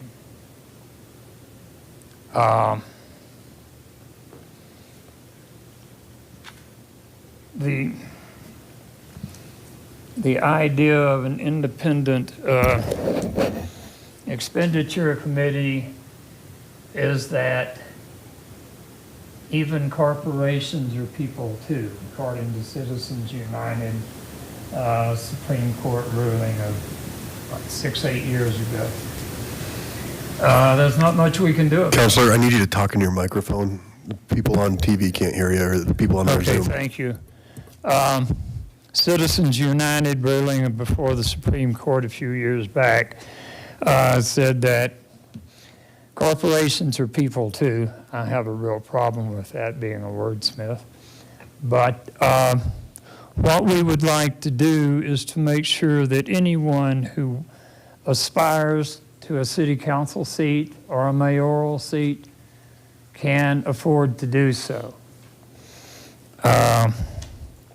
$890,000 in 2 elections from folks like the National Association of Realtors, National Home Builders Association.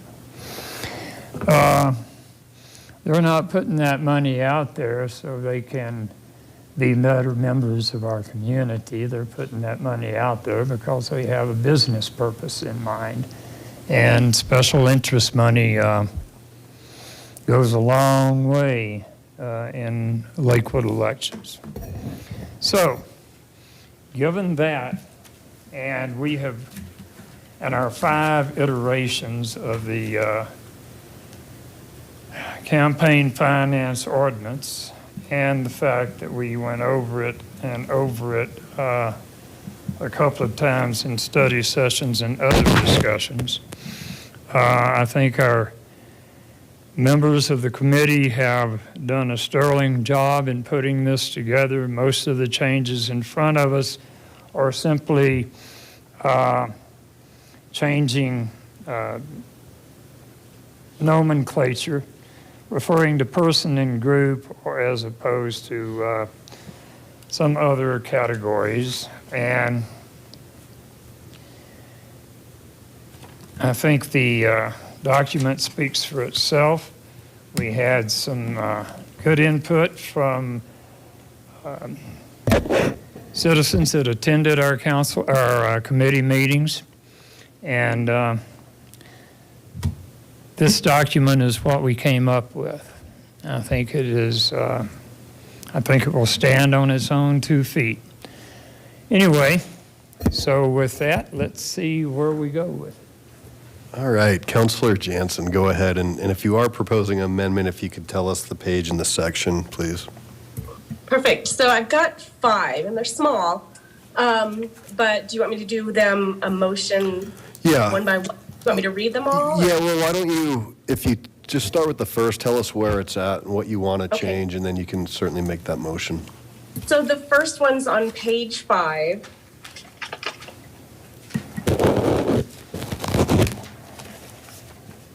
But it's down at the bottom under issue committee, number 2. Okay. And it says that has accepted or made contributions or expenditures in excess of $200 to support or oppose any ballot issue or ballot question. And I propose that we change that to $500. And that would also match the section on page 12, B4, like B and then 4. And then it's because sometimes like just to set up a website, it's $200. So I'm thinking it would be great if we could just move that to $500. Okay, so your motion would be to, My motion would be to change the 200 limit to 500. okay, and that would be in the two places. Let me just get to B4 to make sure. Yes, it's already on page 12. Under 4A. Okay, there it is. Okay, so there's a motion. Is there a second?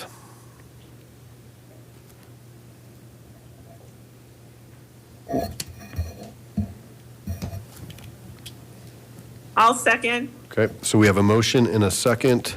Is there any questions on that increase? Councilor Matt Guerrero? I wanted to clarify what part on page 12 it's matching. Under the disclaimer, under 4A, it says an issue committee making an expenditure of $500 or more on a communication that supports or opposes a ballot issue or ballot question. And so on page 5, it says 200. So you'd just be trying to match that verbiage.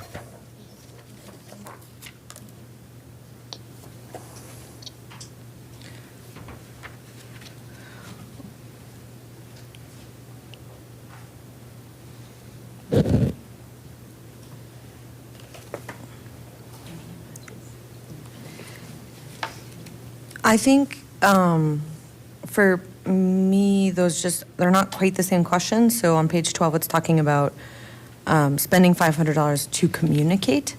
And the one up above is about spending $200 to support or oppose. So it's like a contribution, but it's not necessarily like an expenditure on a specific material, although it probably could be. So I'll be voting no just because I think that the threshold for needing to register for ballot support should remain low at the local level. Okay, Councilor Abel? I believe the $200 reference mimics the state regulations. Some while back, there was a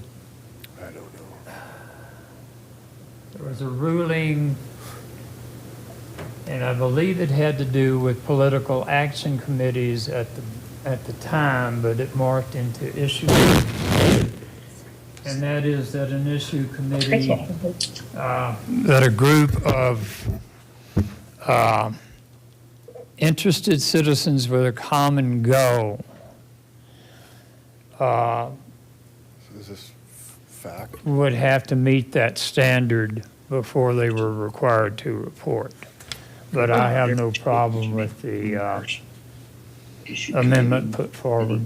That's Natalie talking. So we have a motion and a second on the increase from 200 to 500. Please cast your votes.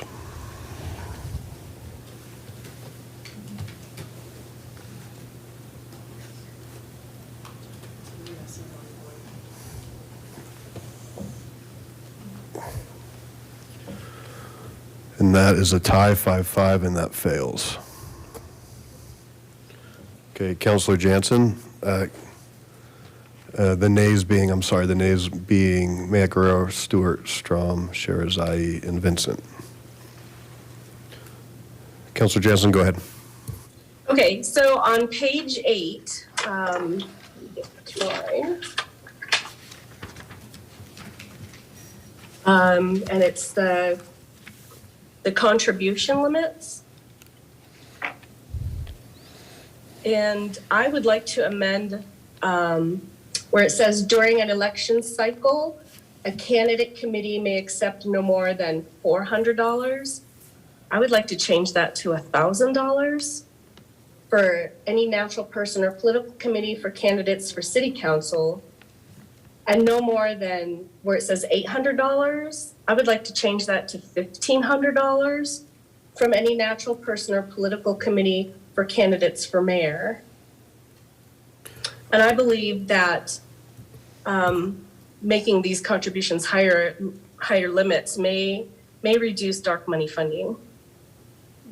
Okay. And plus because to keep up with inflation. So the motion would be to increase, and that would probably be if it's listed throughout the document, to raise the limits for council race to 1,000 and then 1,500 for mayor. Is there a second?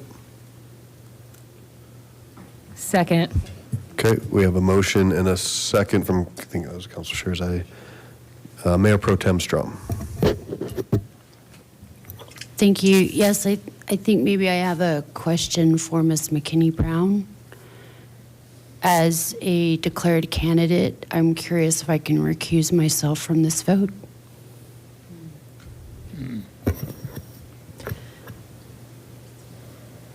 That's actually a little bit more complicated. The issue is, do you have an actual conflict of interest? And if you're asking me to give you advice, because in the end it is your choice to ask the chair of the body if you should recuse yourself. If you're asking me for legal advice, I don't believe anybody has an actual conflict of interest, because the changes you are making will treat everybody exactly the same. However, I do believe that there's quite likely an appearance of conflict, because people will see members of this body changing the rules and may feel that the rules are being changed in a way that benefits members of the body and doesn't benefit people who want to run against them. So, because I do think that there is an appearance of impropriety that may concern you, asking to recuse seems like an acceptable response to this. But I do want to make it clear that I don't think it's an actual conflict of interest. Thank you. So if we were to proceed, just as a side note to that question, would that be a vote of the body to accept the recusal? Or, yeah. I'm going to just be honest here. We haven't done a recusal since I've gotten here. This would be a first.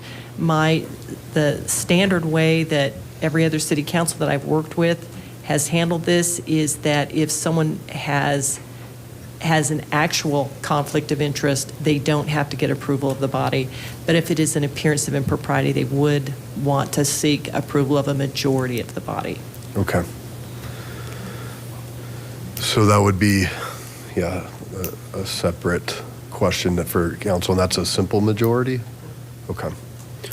Can that be done with a motion on the floor? We'd have to remove that motion second. Yeah, it can be done, because while it is not a subsidiary motion, it is a motion that would take precedence on the motion that's on the floor. Okay. So would you like that?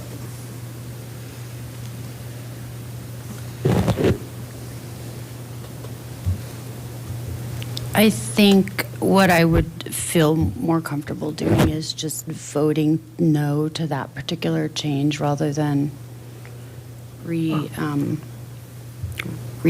the whole thing. Okay. Unless we want to have a different motion of potentially considering that, understanding that we have at least, I think, 4 candidates that are in the pool now. If we want to have a conversation about these changes going into effect after the 2023 election day, knowing that there are changes that we're talking about putting in place while candidates are already in the race, that's something else that I'm willing to consider as well. Okay. Councilor Vincent?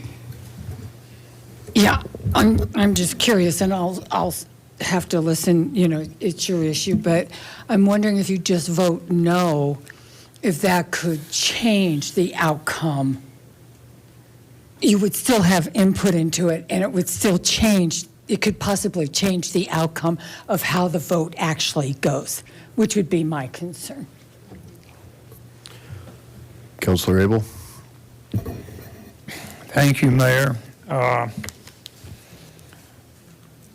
Speaking to the amendment, but not Ms. Strom's question. I don't see how in the world doubling the allowed limits would serve anyone who can barely put together the money for a bunch of yard signs, for instance.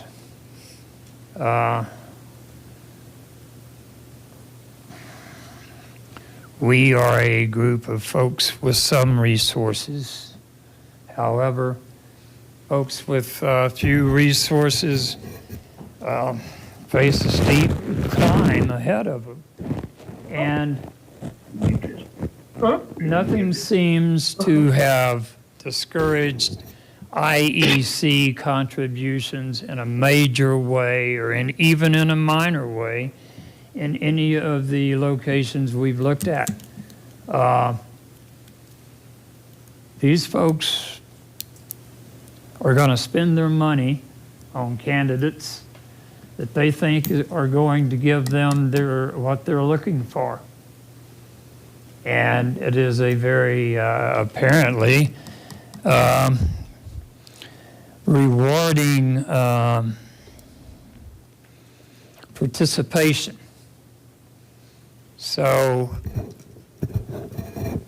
I am more concerned about people who have been given the benefit of these hundreds of thousands of dollars and how they might stand to benefit through the result of their votes. Okay, Councilor Strom, or Mayor Pro Tem Strom. I'd just like to make a point of clarification that we're talking about contribution limits from individual people. Independent expenditure committees are different in that the candidate is not directly spending those funds. In fact, I was looking into the IECs that participated in the last election and found that I too myself had benefited by an IEC, I think to the tune of like $400. I didn't even know.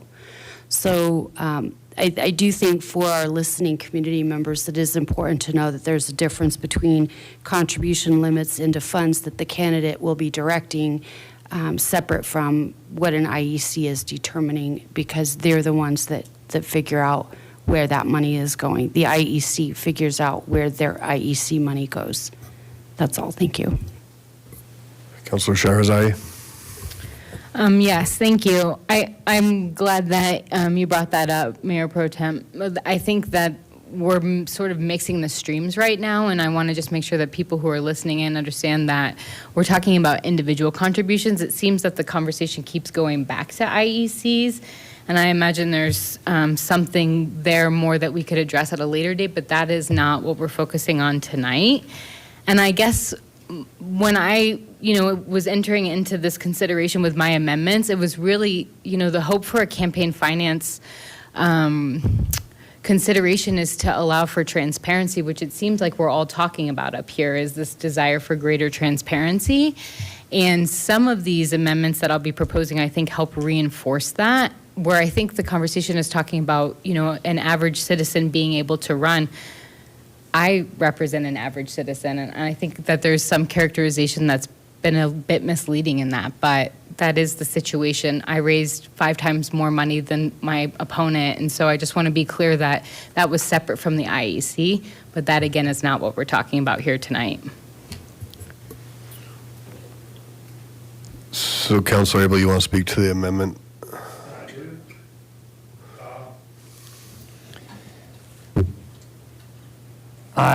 The amendment is not about IECs. IECs were brought up by the offerer of the amendment and saying that she doesn't think that this will affect IEC contributions at all. I agree. They're still going to throw a lot of money at it. And we're not talking about the average income earner in Lakewood.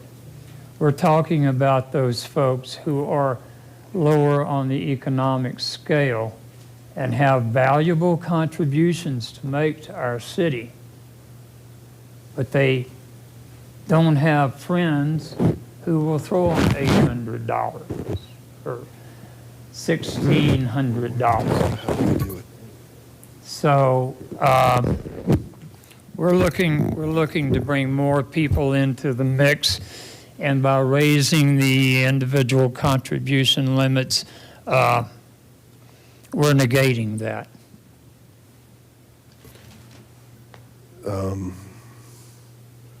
So before I go back to the motion maker,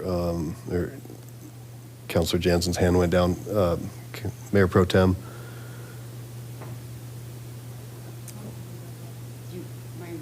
Yeah, please. So am I making a motion? Well, I guess the request would be to recuse yourself, and we just have to have an up or down vote. I don't know if it's a motion or it's a little bit messy. It is, because it's not specifically within the rules. The rules require you to vote. They Yeah. require you to vote unless you have a conflict of interest. But I need to be clear, it's not the attorney who makes that decision. If you feel that you have a conflict of interest, then you can recuse yourself. You asked my opinion, I gave you my opinion, but in the end, it really is your call. If you think you have a conflict of interest, you may declare that. If you think it's just an appearance of impropriety, the reason you ask for the rest of the body to support that not participating is, number one, the rules do require participation, and also it may impact whether or not something passes or doesn't pass. Because remember, nothing can pass with less than 5 votes, according to your own rules.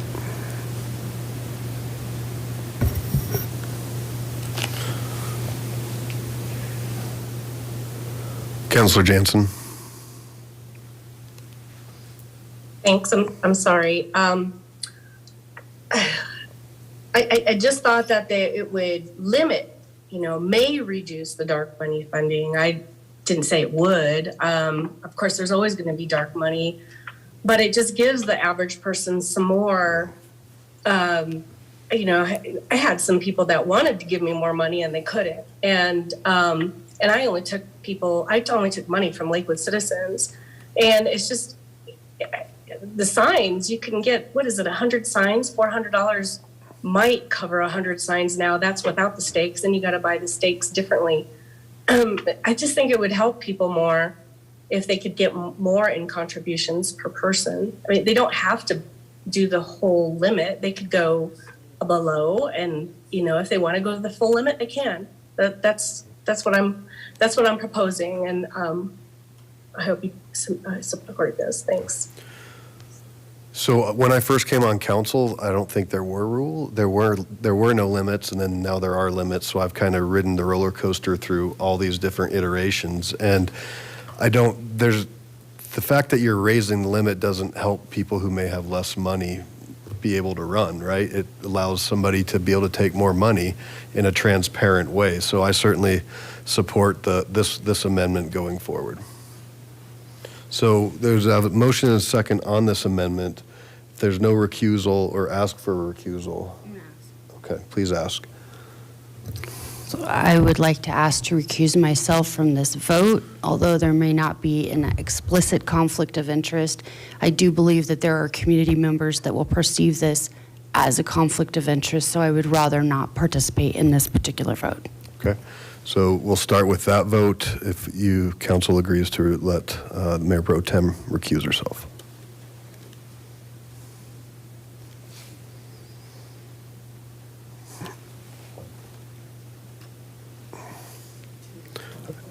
Does she get to vote? She gets to vote. She doesn't get to vote on this, on the recusal? Okay, so I got my big buck. So counselors on Zoom, I have yours recorded, so thank you, but let's just get this. Honestly, she's voting on whether or not she should recuse herself, and I think that she should vote on whether or not she should recuse Yes. herself. That's my very best call. Yes, please. All right, so that passes 10 aye, 0 nay on the recusal. So back to the original motion, just to be clear, that would change contribution limits from individuals from 400 to 1,000 and from 800 to 1,500. Please cast your votes. Counselor, have we not exhausted the conversation on this motion, sir? No, we have not. Okay. There's another fact out there, and that is that this is, the limits we have now are the same. Could you please talk into the mic? The limits that are contained in here, 400 and 800, are the same limits as the state legislators observe. Thank you. Great. Okay. Please cast your votes. We're voting on the recusal? No. Didn't ask. Okay. So I got to lock the mayor pro tem out. So that fails. 5 nays, 4 ayes. The nays being Olver, Maya Guerrero, Stewart, Vincent, and Abel. Okay. Counselor Okay. Jansen? All right, so my next one is on page 13C, 3, small donor committees.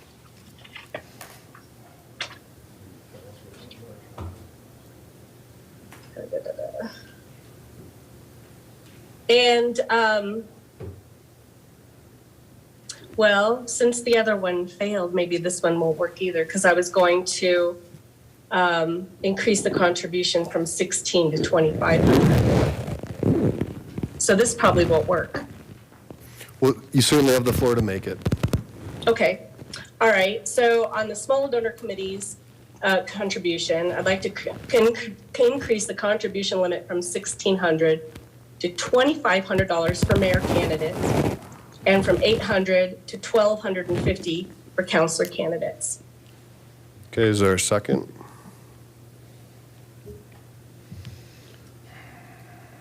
Second. I'll second. Counselor Olver seconded it. Okay, there's a motion and a second. Any discussion?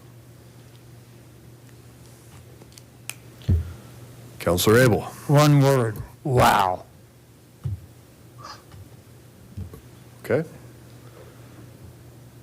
There's a motion and a second on that amendment. Is there any questions on clarity for that? Okay, please cast your votes.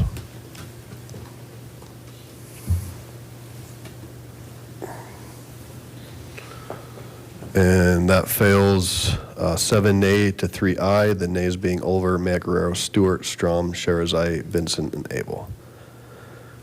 Okay, Counselor Jansen? Okay. On page 13D, 1B, and it says occupational and employer disclosures at 100, and it should be the same as page 84B. Which is?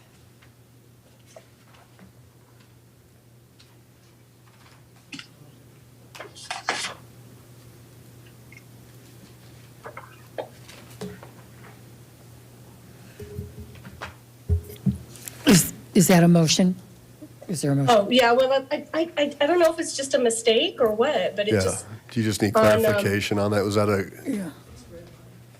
it's all committees disclosures, but on reports, it says 100 on page 8, and on DB, it says 50. So it was 100 was struck off. So I guess I'd like to make a motion to change that 50 back to 100. Second. okay, there's a motion and a second. Any questions?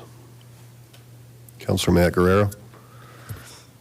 Okay, so for clarification, you're saying that on page 13, where there's discussion about being able to donate to a small donor committee of a certain amount without having to disclose your identity information, and you want to put that back to 100. Because just to be clear, this isn't a limit of $100 that you can donate. It's just, it's a threshold for what means What that you you have to disclose, report.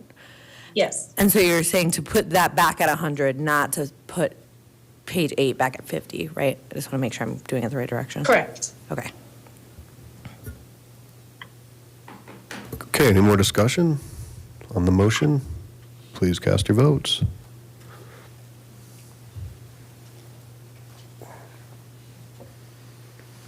And that passes 9A, 1 nay, the nay being Councilor Matt Guerrero.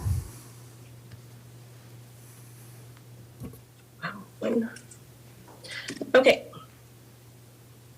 Then on page 13, 14, prohibited contribution. Hold on, let me get into mine. So that's kind of down at the bottom. And it says the currency over $20. And I think the state, it's at 100. And so I was wondering if we could change that.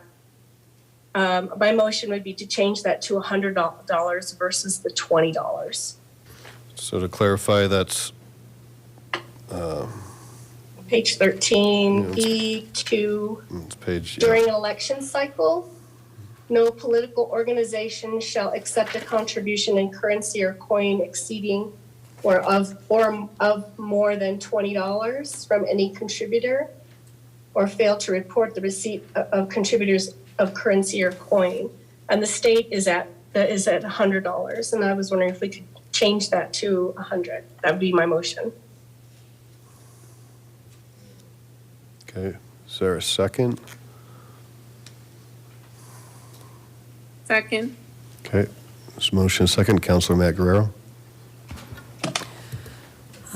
This, for the same reason that I voted no on the last one, I think that having to report and be transparent about where money comes from when it is in our control is very important. And so, just to clarify, I think that, at the state level, it's just a different size race. And I think at the local level, $20 means a lot more.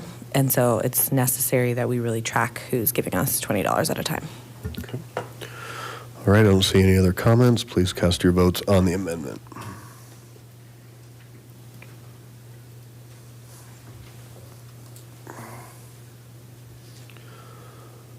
Okay, and that fails 3 ayes, 7 nays. The nays being Paul, Matt Guerrero, Stewart, Strom, Sherazai, Vincent, and Abel. That's all I have. Thanks. Okay, thank you. Councilor Sherazai.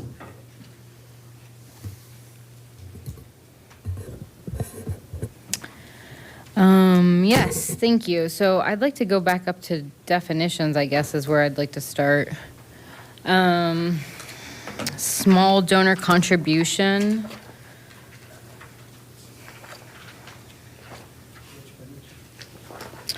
I am on page 7.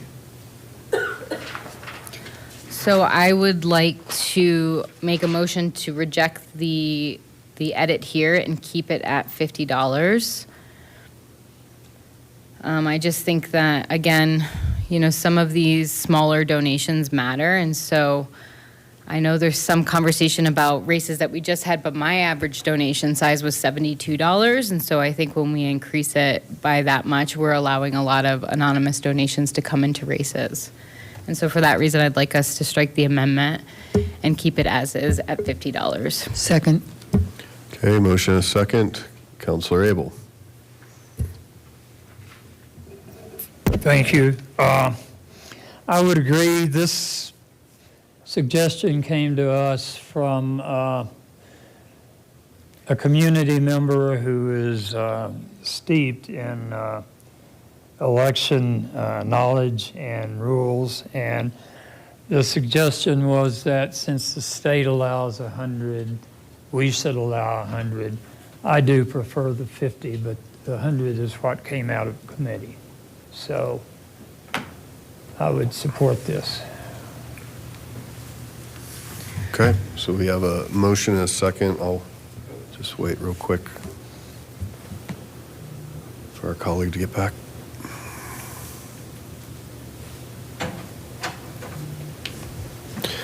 Councilor Maguire, do you need to, you were here for the, okay, all right. Please cast your votes on the motion.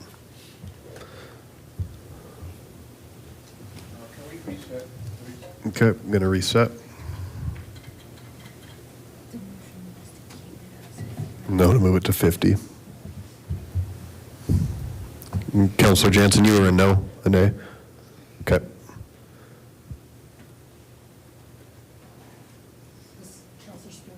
Yeah, Counselor Springsteen, were you aye, and Counselor Mayor Pro Tem Strom? I just lost what the motion actually was. Take it from 100 to 50.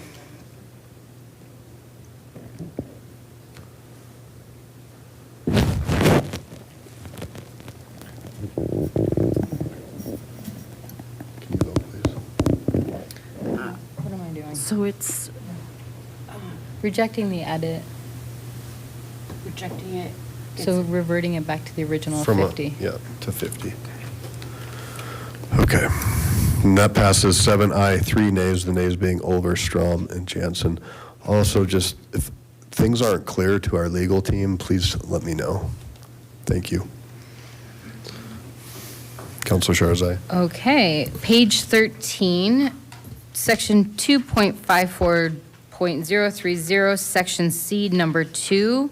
That would again just be rejecting that edit and keeping it at $50 for the small donor committees contribution limits.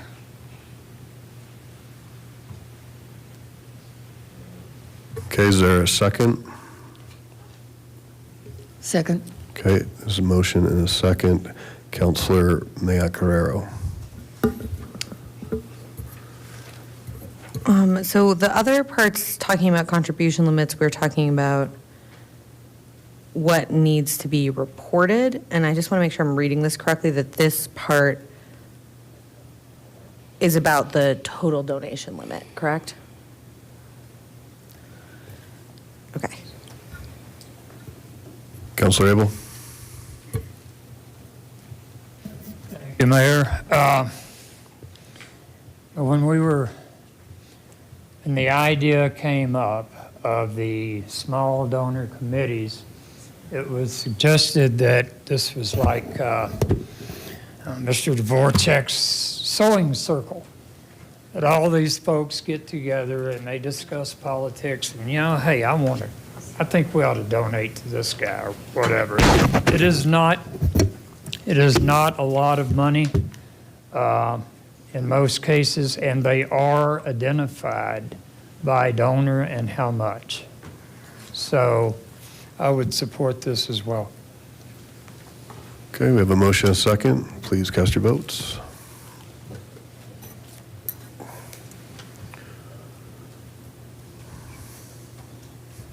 That passes 8 aye, 2 nay, the nays being Jansen and Olver.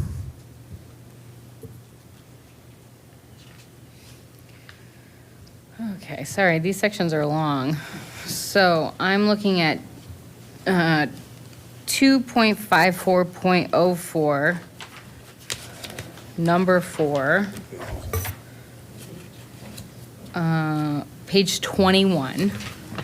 And this may need to go back to the definitions as well, but I would like to make an amendment to reject the edit that removes unambiguously refer, because this use of this language mirrors the state definitions, and so I think that we just should be better aligned with that. And so I would make that amendment, and I apologize, I meant to share that under definitions as well, under electioneering. I'm in 2.54.04, number 4. Last sentence of the paragraph. Can that motion be made for both the definition and that piece? Okay, thank you. Is there a second? Follow me? Second. Okay, we have a motion and a second. Discussion?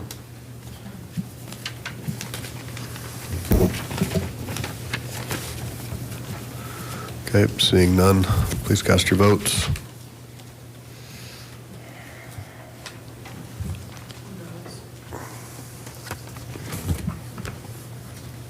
Counselor Sharzai, will you? Thank you. That passes 7 aye, 3 nay, the nays being Olver, Jansen, Springsteen.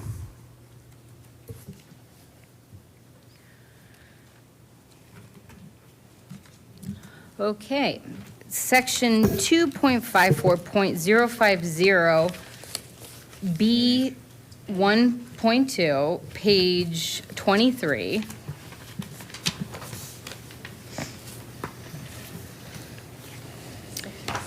Section B 1.2. I make an amendment that we reject this edit. I think that this, I just, again, and I'm taking the lens of like the purpose of a campaign finance, piece of legislation is to help create transparency, and this feels like this is reducing the teeth and the ability to enact any sort of penalties on that. And so that's my amendment, is to reject that edit. Second. Okay, the motion is second. Any discussion? For clarification, is that the edit that reads the failure of a hearing officer? Correct. Yes, so. Thank you. Yep, so the red line for folks that are watching, it's the failure of a hearing officer to render a decision within 15 days results in dismissal of the complaint. Counselor Springsteen. There's really no reason that a hearing officer shouldn't be able to render a decision that quickly. I think the situation we've faced in the past is that these decisions have gone on and on and on and on, and that's not fair to anybody. So I don't see anything wrong with this section. Counselor Abel.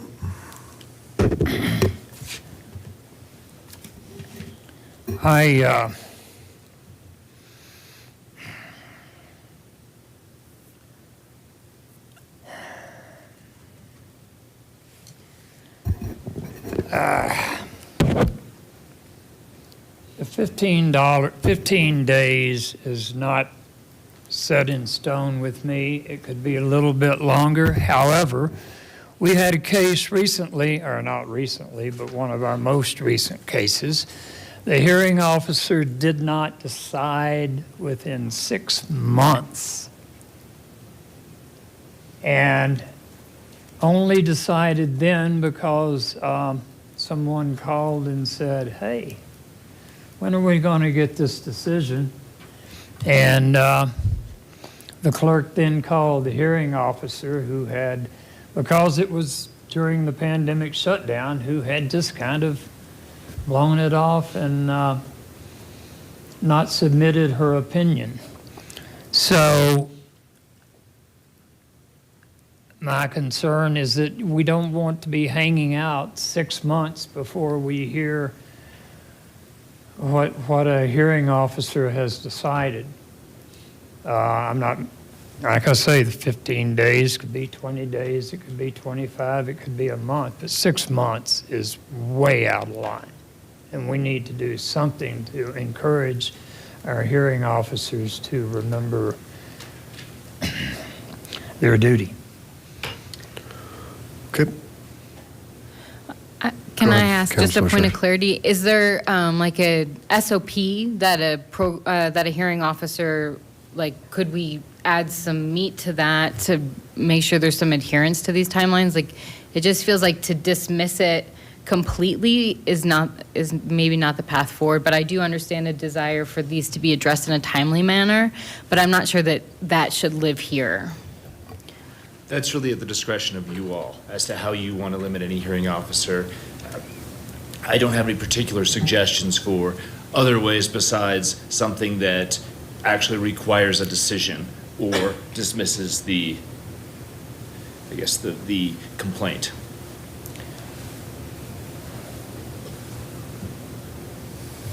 Counselor Abel. I think that point's well taken. We don't necessarily need to dismiss it, but we need to hasten the opinion.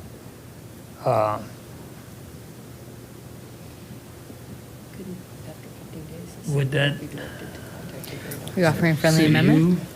You could certainly put in something like, after 15 days, the city clerk's directed to contact the hearing officer. But aside from something else, there wouldn't necessarily be any limit there. And I agree. I think dismissing might be too much of a remedy. But I think that encouragement to get a move on from the clerk would be sufficient if that happens. But then what happens if they ignore what the clerk is asking?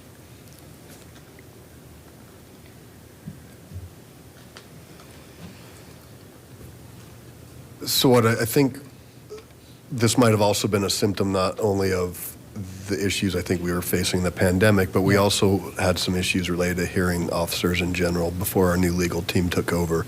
And I think since that's taken place, these things have started to move through in an efficient and effective way, because it was somewhat in disarray prior to Ms. McKinney-Brown coming on board. If I might, would it be better to have the attorney's office contact the hearing officer instead of the clerk? And That would be fine. I need you to know that we would anyway.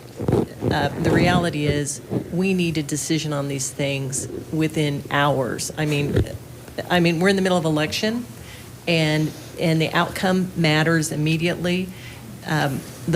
I think we had one or two of these during the last election cycle, and we got a decision back from the hearing officer in 48 hours or less, because that's how fast the turnaround has to be. I think if we had a hearing officer under, and honestly, this is under Mr. Dortek's watch, but if we had a hearing officer extended even out to 15 days, it would be a real issue about whether or not we needed to keep working with that hearing officer.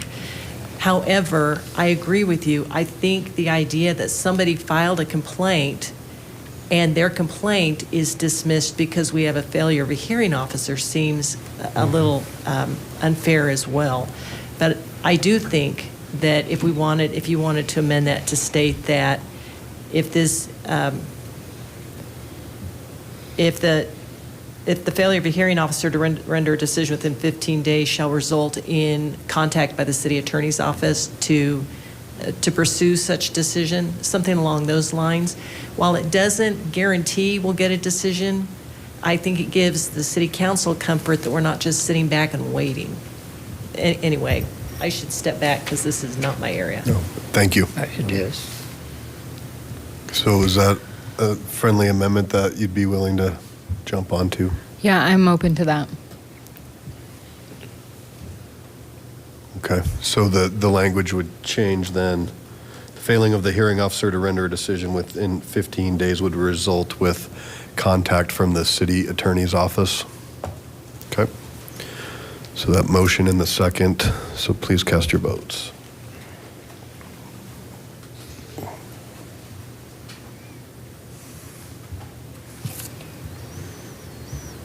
That passes 8 ayes, 2 nays, the nays being Olver and Springsteen. Okay, just 3 more. So page 23 going into 22, so 2.54.050, section C, 2A. I am making a motion that we do not apply these edits. I disagree with removing the penalties. And again, my lens here is to encourage transparency. I understand a desire to see, the language that's been used is everyday people, but I do think that if you're running for political office, you need to be held to a high standard of accountability and understanding sort of compliance. And so I don't feel comfortable with us removing these penalties. And then I'll stop there. So. Second. Just hold on real quick. So it's page 24 at the top. Correct. And you're not going with, you just want to reinstate what's stricken. Correct. Okay. So there's the motion in the second. So then that doesn't go into the secondary portion. Well, I have that as my last 2, so I can talk about that now, or we can do it let's separate. just take this one, which was, so the strike-throughs that are in the document, which would read, which have been removed as for the first through the 5th day, and then $25 per day for the 10th day, the information is late, $50 per day for the 11th through the 15th day, the information is late, And then it goes into B, for information filed more than 15 days after it is due, the city clerk shall refer the matter to a hearing officer who may impose appropriate penalties based upon the evidence admitted at hearing. So that's the motion. Correct. All right. So there's a motion and a second. Counselor Abel. I believe the thinking on this was that we wanted to put less of a burden on the clerk and to shift that to either regulation or a hearing officer. And we, again, don't want to be too punitive. Counselor Olver? Yeah, that's what we were talking about. We didn't want to be all that punitive in this because, yes, we should maybe be held to a higher standard. But at the same time, we are running campaigns and we are out there banging on the doors and running around in the streets and raising money and doing all these other things. And we could somebody, not me, of course, could easily forget to file for a day or two. And so we didn't really want these penalties to be so active. Thanks. So we have a motion and a second. Please cast your votes.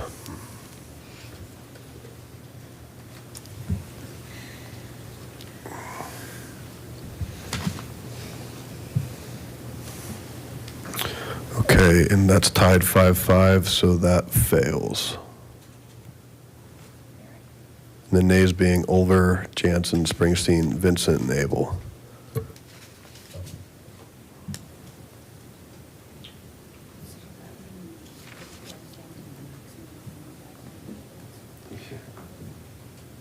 So for $25.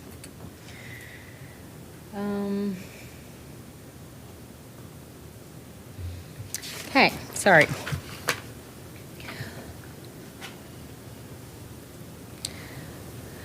So same page, 2.2A. I want this, I think my motion is to revert back to the city clerk. I guess I didn't understand why a hearing officer needed to be involved to impose these penalties. And then also removing up to. I think we're getting really soft on the penalties. Like, there is no teeth to this at all. We just said we would charge someone $25 if they were late, and there's folks that haven't filed any campaign reports since taking office, and so I do think that there's some challenges with this, and so I would like us to remove this subjective language of up to, in addition to reverting back to the city clerk being responsible for this. Second.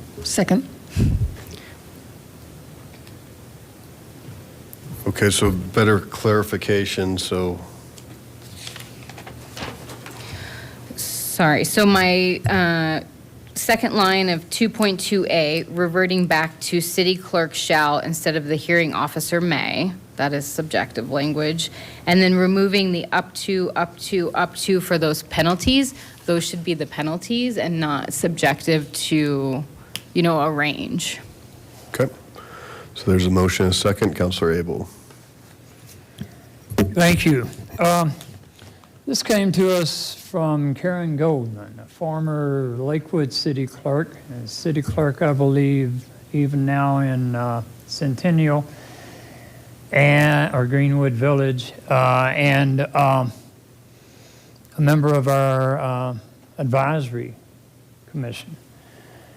Ms. Goldman very correctly pointed out that what we would be asking the clerk to do is impose a fine on one of us. I believe our current clerk agreed with Ms. Goldman. It places an undue burden on someone who is an employee of the city to decide to levy a penalty on a city council person. We all vote on the the clerk's budget and other things, other policies that affect the clerk. And while I don't think any one of us currently would be vindictive, it's a human trait. And I don't want pressure on our city staff. So a hearing officer, Ms. Goldman said, would be the key to deciding these things without such a burden. Counselor Stewart?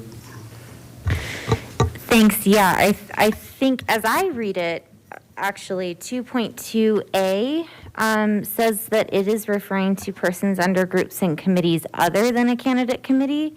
2.2B states, as to candidate committees, the city clerk shall impose the following penalties. So it's smaller penalties for candidate committees.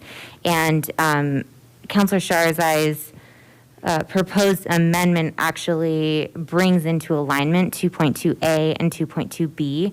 2.2B says the city clerk shall, and it does not have any of the up tos that are aforementioned. So 2.2A is the only section that's amended right now, and it explicitly only refers to persons under groups and committees other than a candidate committee and exploratory committee. So I'm fine with the amendment as is, because this actually applies to explicitly everyone except a candidate committee. If we want to talk about the city clerk potentially having a conflict with a candidate committee, that looks like that would fall under 2.2B as I read it. So this current amendment actually aligns those two sections quite well.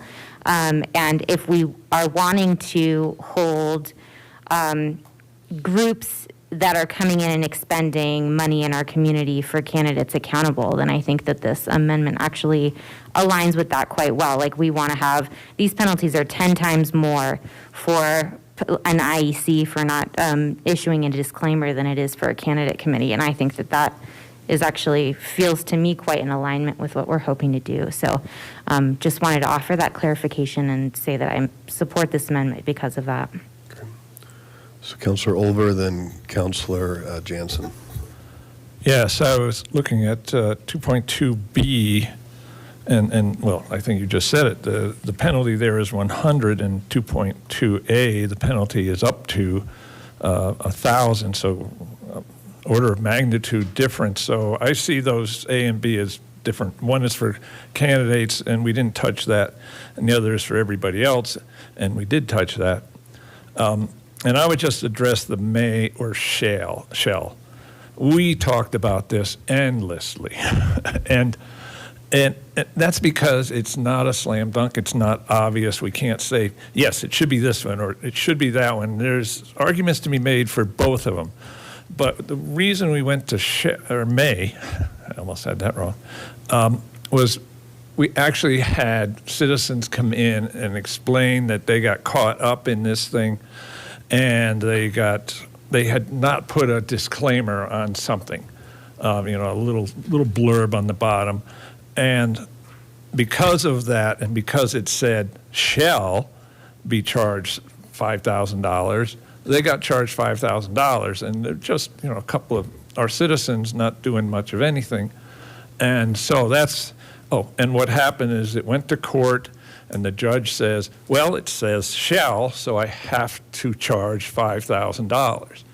And so that's where we came up with may, so that the judge could have given a smaller penalty for less of a crime, let's say.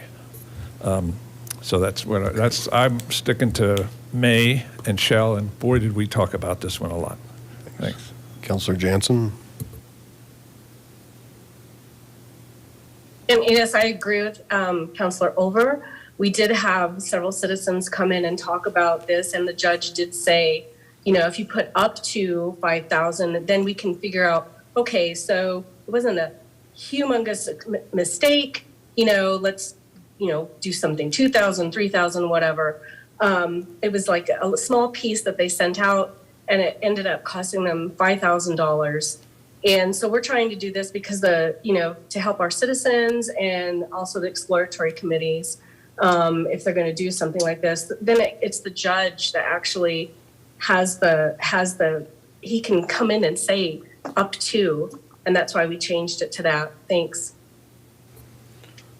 Okay, Counselor Springsteen. Yeah, I would just reiterate, you have to give the judge discretion in a situation like this. Every situation is different. And I think the word may is very important. Okay, Counselor Abel. Thank you. Our thinking on this, I believe, was that the community member that came to us with this made a very good argument that he had a small expense, I believe $2,000 was the total of the electioneering communication, and he would be held to the same standard as an IEC that spent $200,000. Both could face the same fine. So we wanted to put the discretion in there that would allow for that balance of how deep the sin is, how costly it is.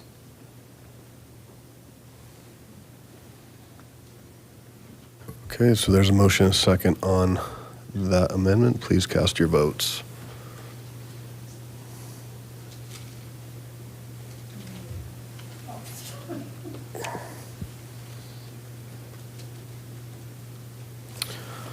So that ties 5-5, so it fails. The nays being Olver, Strom, Jansen, Springsteen, and Abel. And that was my last amendment. Thank you. Counselor Stewart. We've only got 3. We're going back to the top to definitions. As I also scroll, my apologies. Okay. Here we go. I'm on page 4, electioneering communication. I would like to amend 1 to read, unambiguously refers to any candidate, ballot issue, or ballot question. I believe that may have been covered by Councilmember Sharzai's third amendment. Was it fully? Yeah, because we had talked about electioneering earlier, so then I asked if we could connect it with the definition. So we've just redefined it. Have we redefined it as it is currently written? Yes. Okay.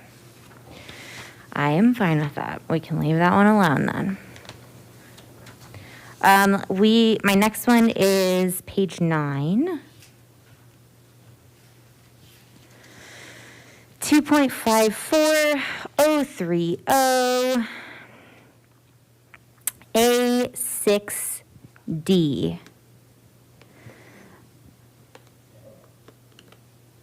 Amend to read, in no event shall contributions to a candidate committee be used for personal purposes not reasonably relating to supporting the election of the candidate, nor shall the contributions be donated to another candidate or candidate committee, but this provision shall not prohibit the original candidate who received the contribution from using such contributions to support a candidacy by the original candidate for a separate office. So there's a second. Thank you. I just want to provide a little bit of context for this one. One reason I'm offering this amendment is because it is better in alignment with state statute. The state campaign finance regulations allows for this. As we know, candidates often run for one office and then run for another office. And sometimes we'll have money left over in a campaign committee, typically a very minimal amount. And currently, rules state, and I don't have them right in front of me, oh, I do actually. Political issue elections are things that unexpended contributions can be spent on. Post-secondary educational scholarships, as well as in some places it is authorized for those unexpended contributions to also go to nonprofit organizations. So I know that I'm going to get pushback on this. And I already know that the pushback is going to be if somebody gives you money to run for city council, that does not mean that they would give you money to run for mayor. So who are you to decide to use those funds? I totally understand that. But when I look at the other ways that unexpended contributions may be expended, there are also other things on there that individual who potentially donated money to you would not necessarily support expending those funds on, and yet those are allowable expenditures to empty the candidate committee on. So because this aligns with state statute, and I don't think is in direct conflict with some of the, I think the same argument against this could be used against several of these other uses for unexpended funds, I would offer that amendment. Okay, thank you, Councilor Jansen. I'm sorry to do this to Rebecca, but I cannot follow you. I have no idea what page you're on. I'm on page 9. Okay, and where was this? Yeah, it is 2.54030, and it's A6D. So it's the one red line on that page, right in the middle.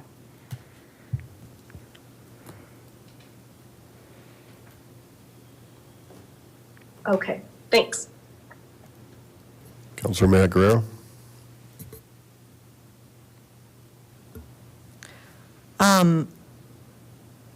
I support this in theory. My question is to the legal team, is it necessary? That's always a difficult question to answer because it's hard to say, like, what sort of challenge may come. But this certainly does clarify that that if money is given to, candidate X for one office, that candidate could then use it for another office. Without that, it's ambiguous, could go either way.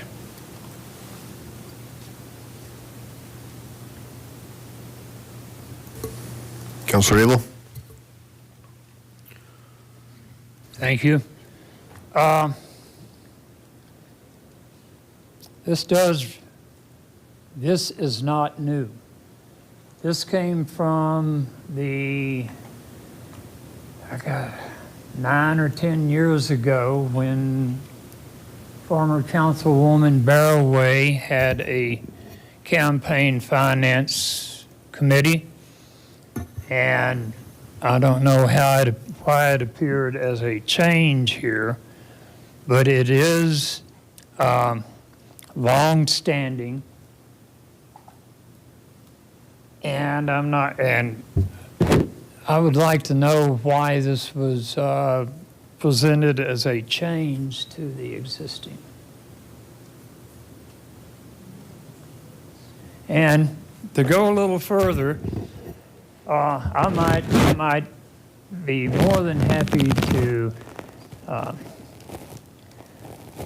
provide money to Councilor Stewart to run for re-election, but I might not want her to give that to another candidate or to use that to run for mayor.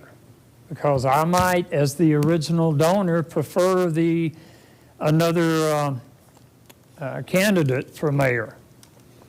So we're taking,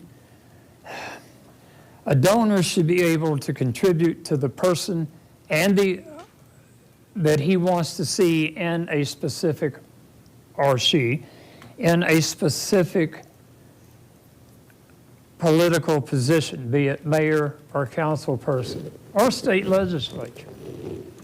So I think it takes the control of the intention of the contributor away from the contributor.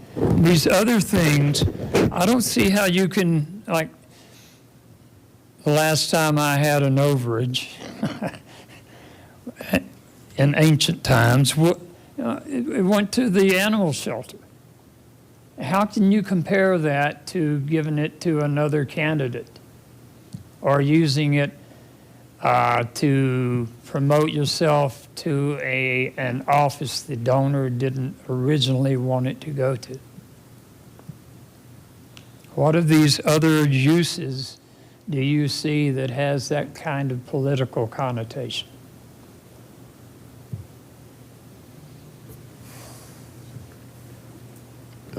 Councilor Olver, yep. Sure. I don't have to. I think one on here is political issue education. I'm sorry, I didn't. One on here I would say is political issue education. I think, depending on which political issue, I may be wanting to educate folks in the electorate on. Folks that donated to my campaign might have a real problem with that, but I'm also allowed to do that. Councilor Olver. Yeah, Councilor Abel, this was a change. I remember introducing it, and so it was something done in committee. As for the amendment, that's a tough one. It's I can see easily wanting to take the money you got from a campaign and using it for another campaign, especially if you lose, because then they're donating to exactly the same campaign for the exact same person. But the idea actually of having more money coming out of a campaign than going in is something I can't even wrap my mind around. So I think I'm going to fall on the side of no on the amendment, but it's not a bad idea. Councilor Jansen. So yes, it does say donated to another candidate or candidate committee.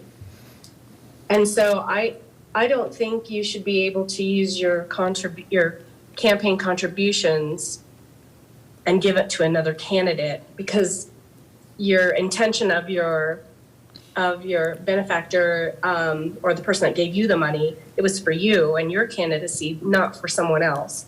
And so I'm not for this amendment.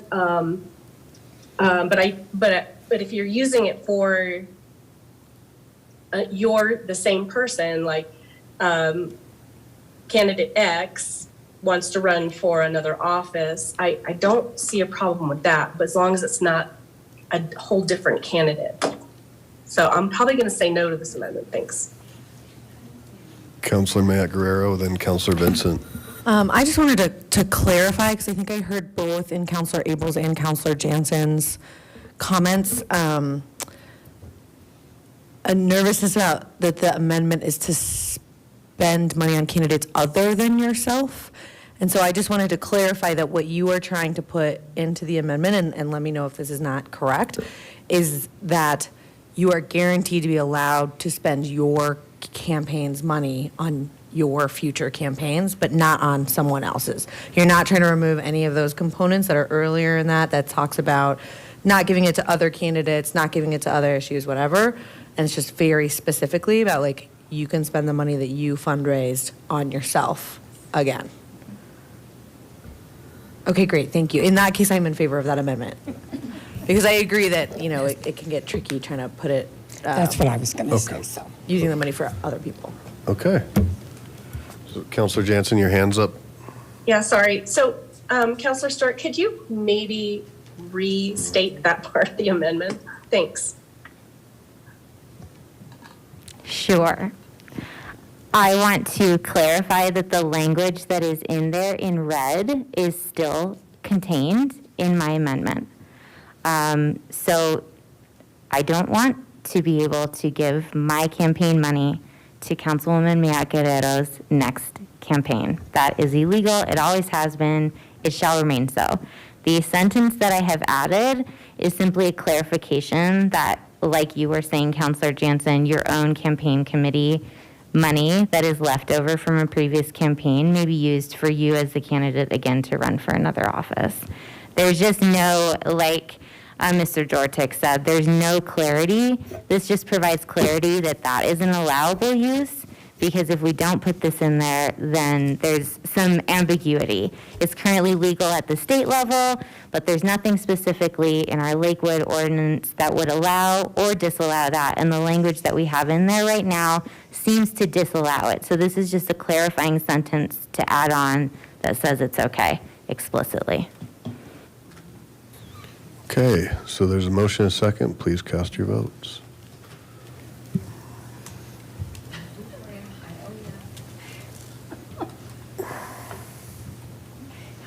And that passes 7 aye, 3 nay, the nays being Olver, Springsteen, and Abel. And then the last one.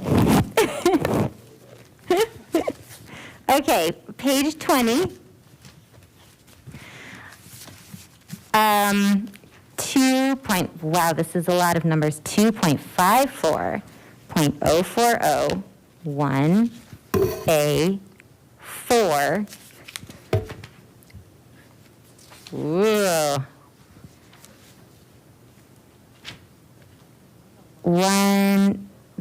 These are, okay. 1A1 to 1A4, adding a new 1A3 to read, for incumbent members of City Council not up for re-election in a regular municipal election year, such reports may be filed annually on the first day of the month in which the anniversary of the regular municipal election occurs. Is there a second? Second. So my clarification on this is that currently a lot of folks who are sitting members of city councils have not formally closed their candidate committees. And typically there is an annual filing requirement, but there has been a new reading and interpretation of these filing deadlines that have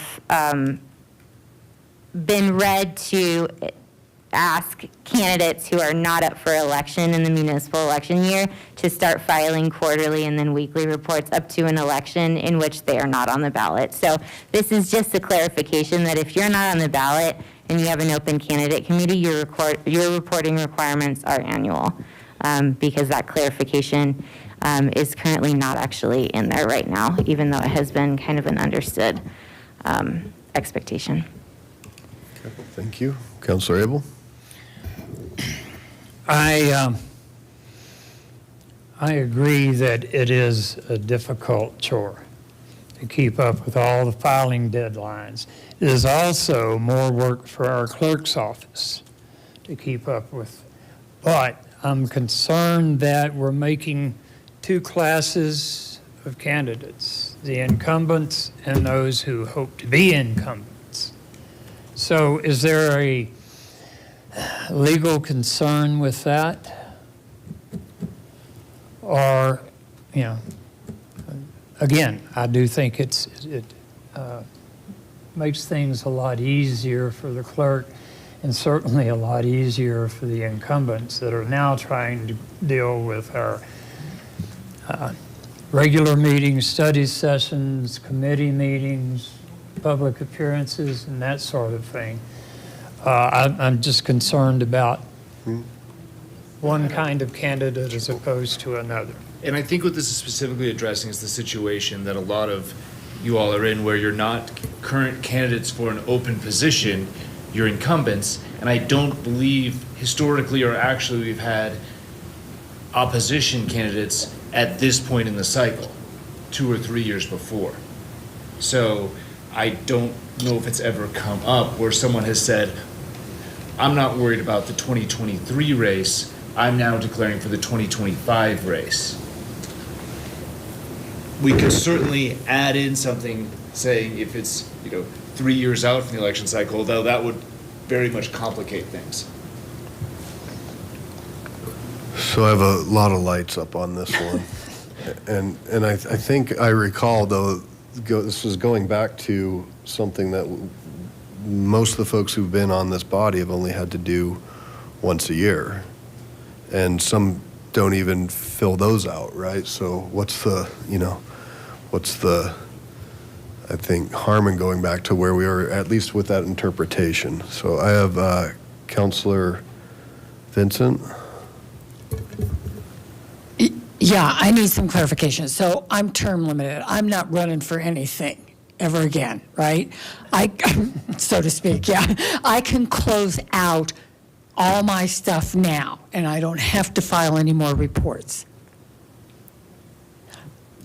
Good, okay, thank you. Counselor Jansen.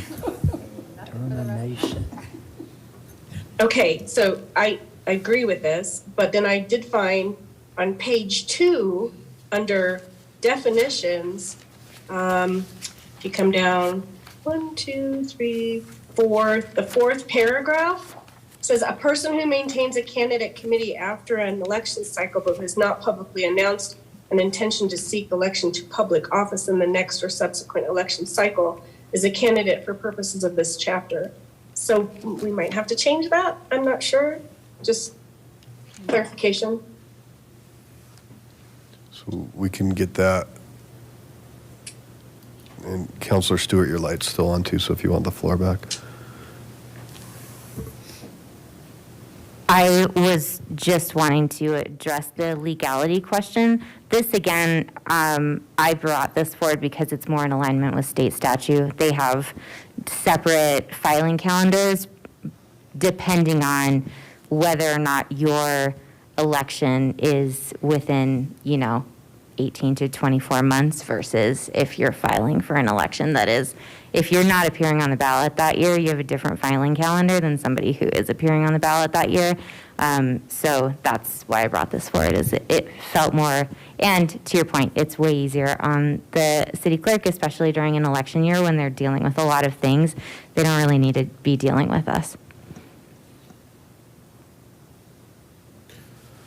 So we have the motion in a second, and I don't know then if we need to go back to Counselor Jansen's question, if we need to clean that up or change that, but please cast your votes on the amendment.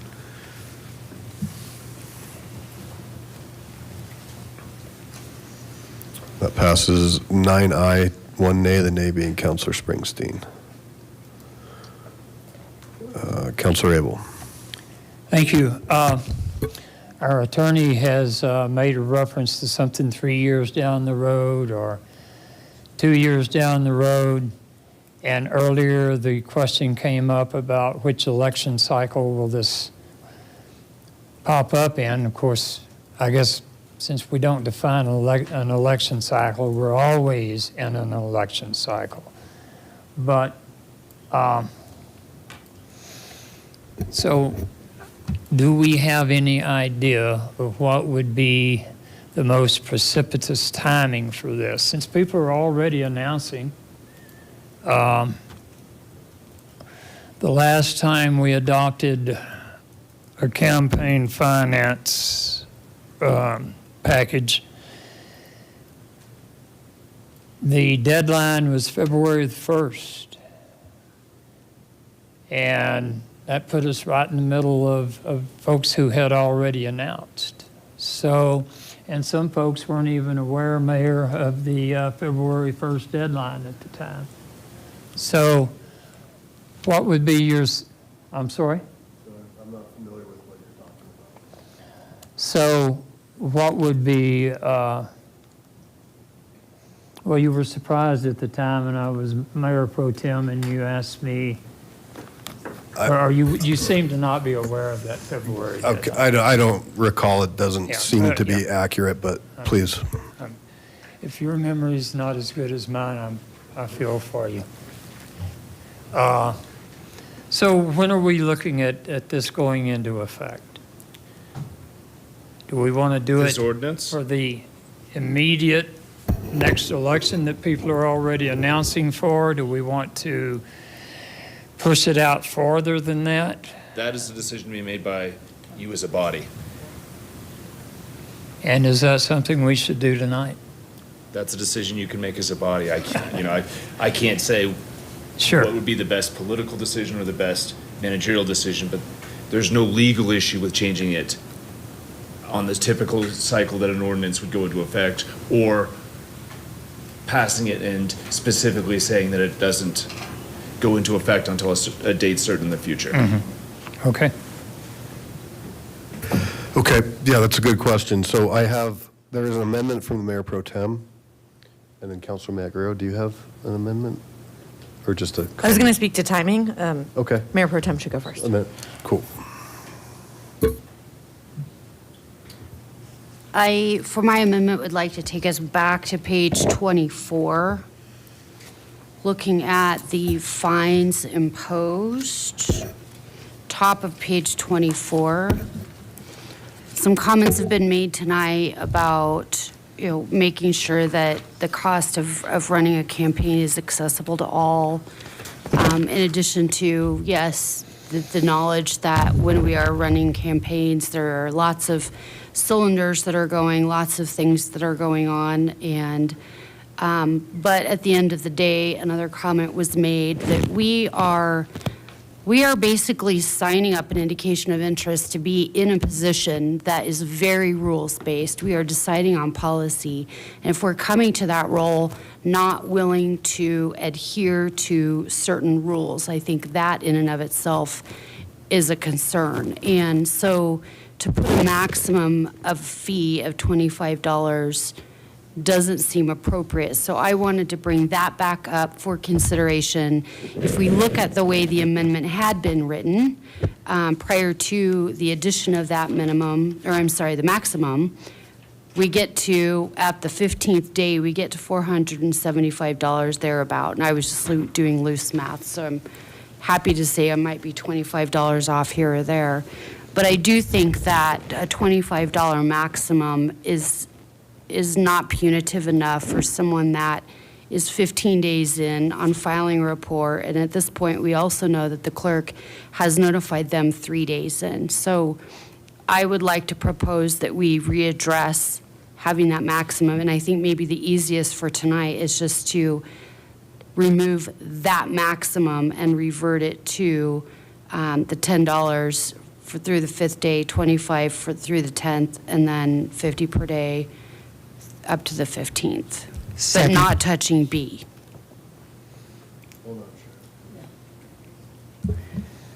I withdraw the second. Is that, okay.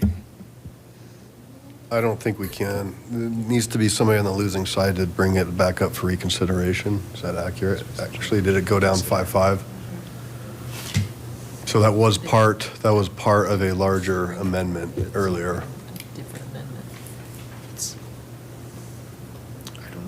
So, for point of clarification, are you essentially asking to reconsider, I believe, the motion that Councilor Sharzai. I think Councilor Sharzai had put forth, or is this a different amendment? I wasn't tracking, I apologize. I'm happy to say it's a different amendment. It was part of what she had said, but my hope is that we can all collectively look at this and say $25 is not an acceptable maximum. My question is essentially, is it the exact same one, or is No. it slightly, it is different? Yeah. Okay. I just wasn't tracking what we So were if it's different, then it can be brought forth? Yeah. Okay. So we restate that, and then Counselor, you can. Okay, so then I am moving to strike the new verbiage that adds a maximum of $25. And I'm looking specifically at 2.54.050 C 2A. Oh, okay, so Page second. 24. Second. Please use your. Strike the maximum.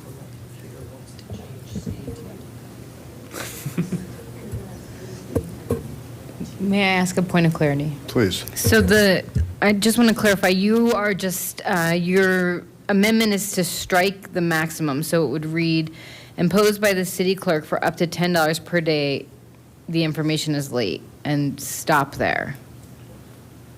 Or are you requesting that we consider how it was originally, the original penalties? Well, I think it reads very unclear. Like, are we looking at a maximum of $25 through the 15th day? Oh, Or are we just looking at a maximum of $25 for the first 5 days? Well, the way that that math, as I understand it, doesn't add up. It's saying a $10 per day for a max of $25. Like, you can't even get there. So that math doesn't make sense to begin with. But I think that if you're saying you would move the maximum and not reinstate the other two strike-throughs, then it would just continue to accrue at $10 a day. I'm getting some nods from legal. So is that what you're proposing, or are you proposing a gradation of the penalty the longer that they go without reporting, as it was originally stated? I wasn't actually thinking about the different tiers, but I'm happy to just have it stuck at $10 a day and remove the maximum. I think that could be reasonable too. I just don't think a maximum of $25 if someone's waiting 15 days is acceptable for this position. So Mr. for Goya, please. clarification, to make sure that we're all on the same page, what you're asking is just to strike the up to a maximum of $25. Correct. Okay. Okay. So I have Counselor Olver, then Jansen, then Abel. Just a clarification, you also want to unstrike the $25 per day for the 10th day the information is late, no? And the next one too? So it's just strike out up to a maximum of $25. So that basically the $10 a day can go on forever. Should we put a limit on that? If we need to put a limit on that to pass it, I'm willing to put a limit on it. But I think that, and $10 a day is reasonable. If we can get some consensus around all of this, all I'm just founded on, anchored on, I guess, if you will, is that we need a more punitive penalty than just $25. I would as a add maximum. that one of the things I didn't mention earlier is when we discussed this exact thing, we mentioned that, like, we're not all spring chickens here, and we can have health problems, or COVID could come along again, or people can get into serious trouble and not be able to do something, and they might be even on vacation. And not be able to file, and they miss it, and suddenly things are accruing and accruing and accruing, and so that's why I believe we went to a maximum of 25. That does seem small, I'll agree, but I think at the time we were talking about adding a line that says, unless you have a doctor's note, but then that was silly, and so we didn't put that in. But that was the thinking at the time, and part of the whole thing. And so are we going to put an exception in for if you have a really good excuse, and not just you forget? So I have Counselor Jansen, then Abel. Okay, I just wanted clarification on that. I think I got that. You just want to take out the maximum of 25, and I get that. But it says, like, for the 1st through the 5th day, the information is late. Would that line help? For the 1st through the 5th day, it's $10 per day. So that way the maximum would be what, $50?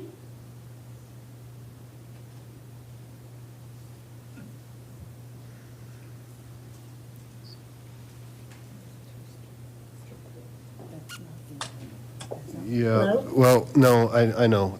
So we have a motion and a second on an amendment. I have two lights on, and I guess for clarity, as it stands right now, Councilor Jansen, for the 1st through the 5th days is still struck. That's still struck, okay. So, Okay. but we can circle back. Counselor Abel, then Counselor Sherzai. Thank you. I just have kind of a point of procedural concern. If the attorney determines this is a different amendment, we have to strike the earlier amendment. I believe our procedures call for that to be done at the very next meeting by a person who voted with the majority, instead of at the same meeting. I believe what you're asking is what would happen if it were reversing an amendment in total. This is a different amendment because it's only addressing that up to a maximum of $25. Okay. That satisfies my curiosity. Thank you. Counselor Sherzai.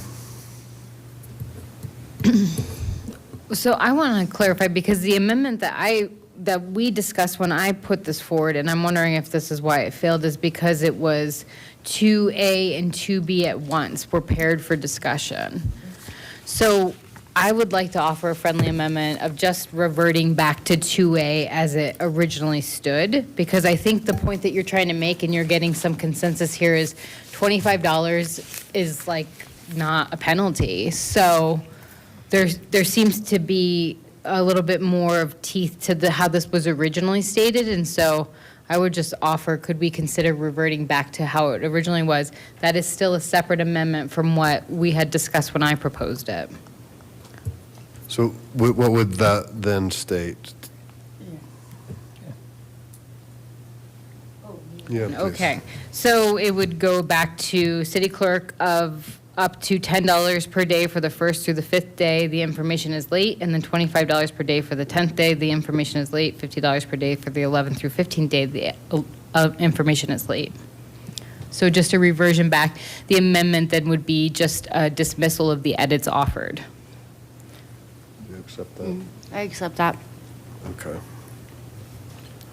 So I mean, I think it makes a lot of sense in the fact that I understand that, you know, folks, something could come up, you could get sick, but we're the policymakers, and we need to be able to follow the rules.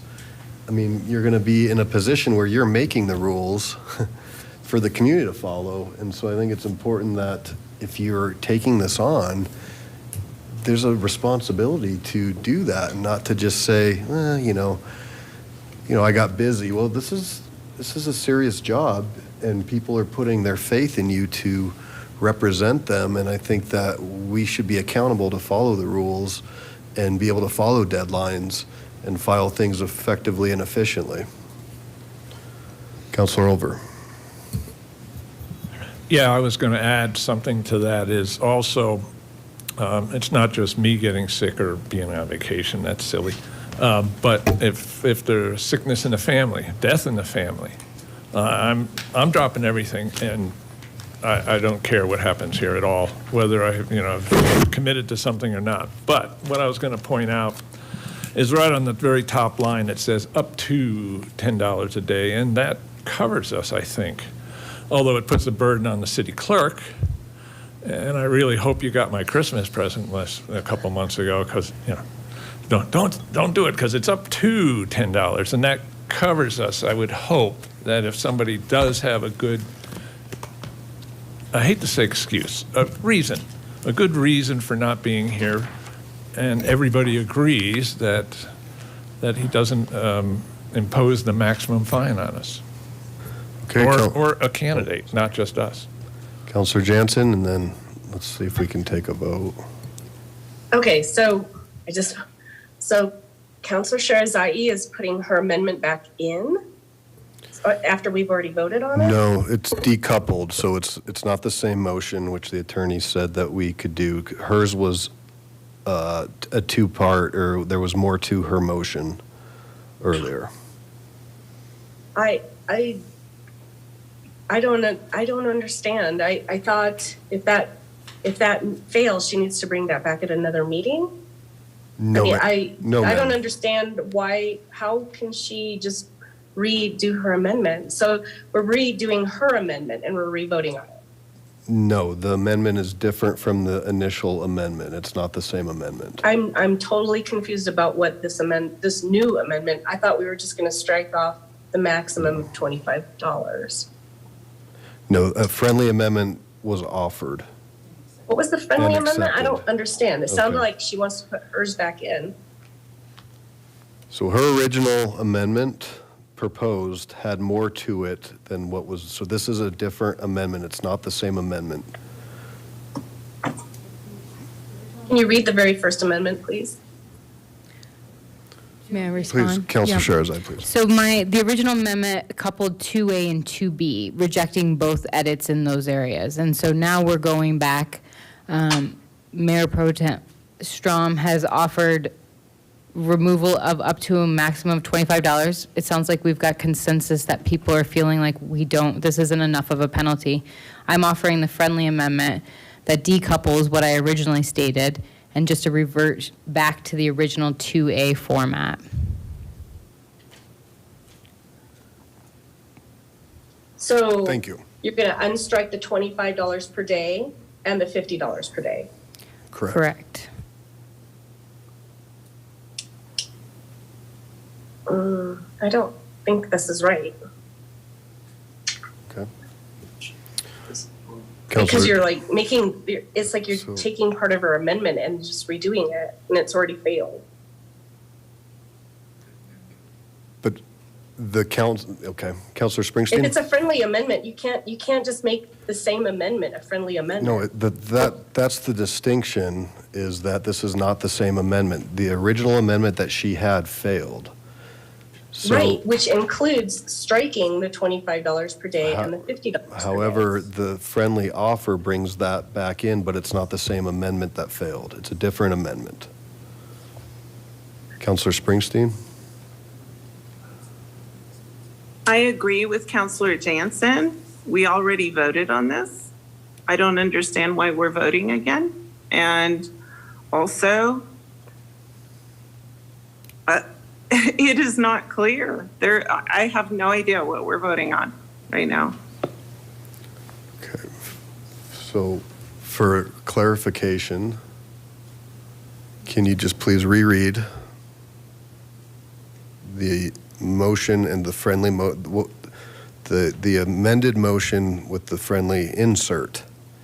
So everybody's clear.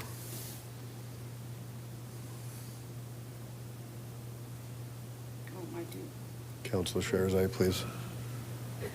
Okay, so my friendly amendment then would be, in addition to your suggestion of striking for up to a maximum of $25, I offered the friendly amendment that we just remove all edits solely from section 2C2A, which is different than my original amendment. Okay. Councilor Ober? Yeah, I think we can clear this up a little bit if Councilor Strom would remove her original motion and then just, include the whole thing as your motion, and then we don't have to have a friendly amendment or anything else to confuse things. And just, I'm going to whack the heck out of this thing. If that's what you want to do. Well, but I think it would clear things up. I understand what's going on, but it would clear everything up for paperwork and anybody watching. If somebody doesn't understand, trust me, somebody's watching who also doesn't understand. We can certainly do that, but I don't think it has to do with who's making it. It's actually the content of the amendment. So whether you made it or I made it, the content is different. So if that makes people feel better, we can certainly do that. That's my point. Okay. Councilor Springsteen? I mean, again, like when you make a motion, you have to be very specific. I don't even know what page we're on, what section. It has to be specific. So let's start over this motion. Let's start over and we'll let the Mayor Pro Tem. So we'll draw the second and the friendly, and we'll let Mayor Pro Tem please restart. Withdraw the second. Thank you. I will go ahead and reread the section as well as the page. So we are looking at section 2.54.050, C, the sanctions, 2A, but we are actually at the top of page 24. And the amendment that we are discussing, that we are proposing, is taking that verbiage and basically reverting it to the verbiage that we have in the current ordinance today. So it's eliminating the note of up to a maximum of $20 and basically reinstating the lines that are crossed through. There's 3 for the first through the 5th day, then separately the 25 per day for the 10th day, the information is late. And then third, $50 per day for the 11th through the 15th day, the information is late. Great. Can I have a second, please? Second. Okay. So we have a motion and a second. Please cast your votes.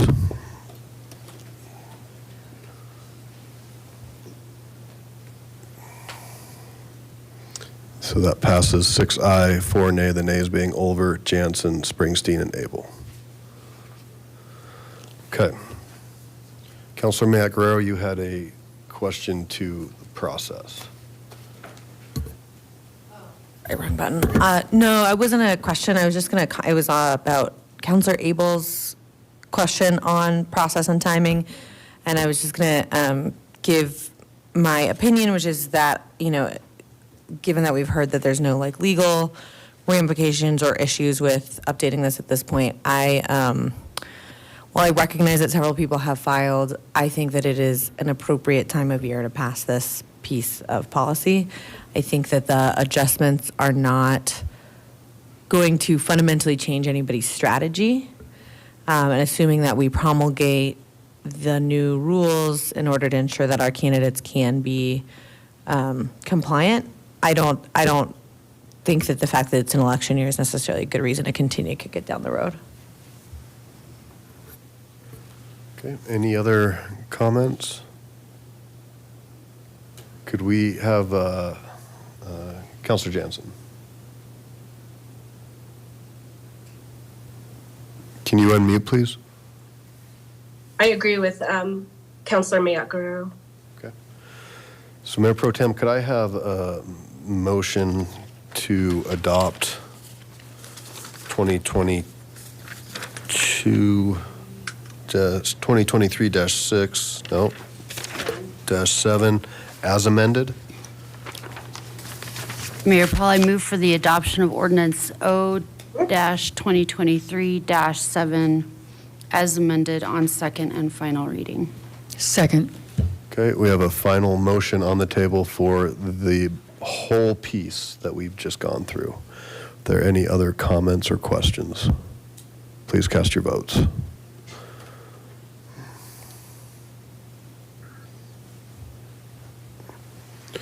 And that passes 9 ayes, 1 nay, the nay being Councilor Springsteen. All right, nice work. Thank you to everybody who worked on that. Okay, I don't have anything under general business, so we will go into reports. Ms. Hodson? I have a general business item. So you haven't submitted anything, and there's nothing on the agenda for general business? That's okay, because So- I'm going to make a motion based on our meeting tonight. Okay, so it's not on the agenda? We're not going to accept a That does motion? not matter. I can make a motion under Robert's rules, and I'm going to make a motion. That's not how we operate, Counselor? Well, it is. It's under Robert's rules. Okay, I'm not going to allow the motion. I So move. you can that the- submit- I move that the family of the recently deceased Patricia Dilworth be immediately given any and all police and city records and videos that the city may have to assist them in determining the circumstances surrounding the death of their mother, who was found in a culvert at 6th and Wadsworth on February 1st, 2023, and that all records be provided free of charge from the city, in part based on CRS 2431902, subsection 2. And that is my motion based on the meeting tonight. I could not have made the motion prior to hearing public comment from this family. So Counselor, you can submit second a that. request for council action, and that's how we have to operate. So I will not accept the motion. No, that is not Robert's rules, and you can ask council right now. I have seen many, many motions made this way during my tenure. Counselor, we want want to encourage, we certainly, deny an African-American family no, we certainly the not. records of their mother's death. No, not at all. And in fact, council's been briefed this whole week on the issues and on the circumstances, and we certainly want to encourage the family to work with the police department. It is a tragedy, and we certainly want to make sure that they're taken care All of. day trying to get the records today. For the fifth Point of time. order. Certainly. I would like to hear from our Attorney General. We don't have an sorry. Attorney General. City Attorney. It's a promotion, take it quick. As to whether or not we are not having general business anymore. So that's a different question. Well, but it is. So we certainly have been advised, and Counselor Olver, you have seen the memo from our attorney. I have. And from our outside attorney that talks about a notice of claim. And the most important thing we can do is try to help this family have some relief. This is not the way to do that. Let's have a motion then we vote on. we're not going to do that. I would like to hear from our attorney. So there's two different I mean, things. because it's not, my. We have a request for council action. Mayor, can we hear from the city attorney? So we're not going to put them in between us and break our own rules on how we operate. We're asking them what our rules are. Okay. She can't speak to our rules. Yes. So you all should know our rules after this long. And the most important my thing goodness. is for us to make sure this family does have what they need. And that opportunity is for them to work with our police Ms. department. McKinney Brown, please give us legal advice right now. So we're not going to go into this. We're going to continue on with council reports. Do you know this is going to be all over the news, Mayor? Listen, we You have, know that? Councilor Springsteen, we have a process in place where we don't just have the opportunity to bring forth without any What are background. you hiding? What is the city hiding? Give them the records. Like I said, They are charging her $1,400 for the records. Give her the records. so my understanding is that the records are $25 plus $8. But she was there trying to get them today. and So they I don't charged have any of her. that information. So I am making a motion that this council Yeah, but give this family But the Counselor, records. what you're doing though is setting a precedent where we start arbitrarily waiving things based upon zero conversation of a background of our policy. Why will you not allow legal counsel I to weigh in? have encouraged the family Why? to engage with our Why? police. You are not in charge, Mayor. Okay, I'm running this meeting. No. And I have equal say in this Okay. meeting as you. I want legal counsel to weigh in right now. Counselor, the other fact of the matter is we had a family say they're going to take us to court and have a lawsuit. So I am not willing to have this conversation in an open meeting. If you want to It's call, not up to you, Mayor. It's up to the council. I have a responsibility to the community as a whole. And again, our heart goes out to this family. Stand up for this family. I just you. did, this whole group has, and we encourage them to work with our police department. Our police department has been engaged, and they're willing to have these conversations. So that's where we're going to leave this, and I'm going to go into reports.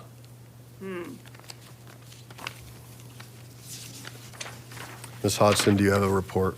I have a brief one, thank you. Just want to make sure everyone knows that very recently during this last cold snap on February 22nd and 23rd, the city of Lakewood opened their first extreme weather overflow shelter, and that was held at the Whitlock Center. The first evening, we assisted 11 guests, and the second evening, we had 30 guests.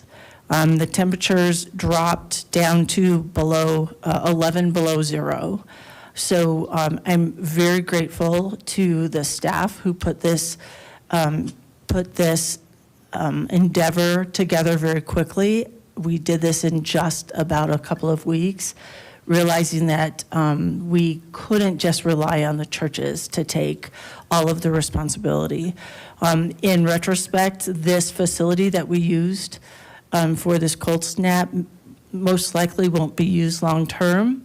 We need to reassess that, and we won't do that until the summer when we have a little more time to find a more suitable location. But for the time being, if we have really low temperatures again, we will rely on the Whitlock Center for our extreme weather shelter. Pardon me. The city contracted at a very short notice with Bayard, who, you know, we already have a project with Bayard along Colfax, and they came and were the staff on site for this particular endeavor, and we used our janitorial service to make sure the facility was clean. And one more thing, the center was opened from 7 p.m. to 7 a.m. for these individuals to help provide a place for people to be that wouldn't be out in the elements. Again, real grateful to the staff for putting this together, and I'll let you know as we are able to find a more permanent solution. So thank you. Thank you. Mayor Pro Tem? No report till we get to Ward 5. Councilor Jansen?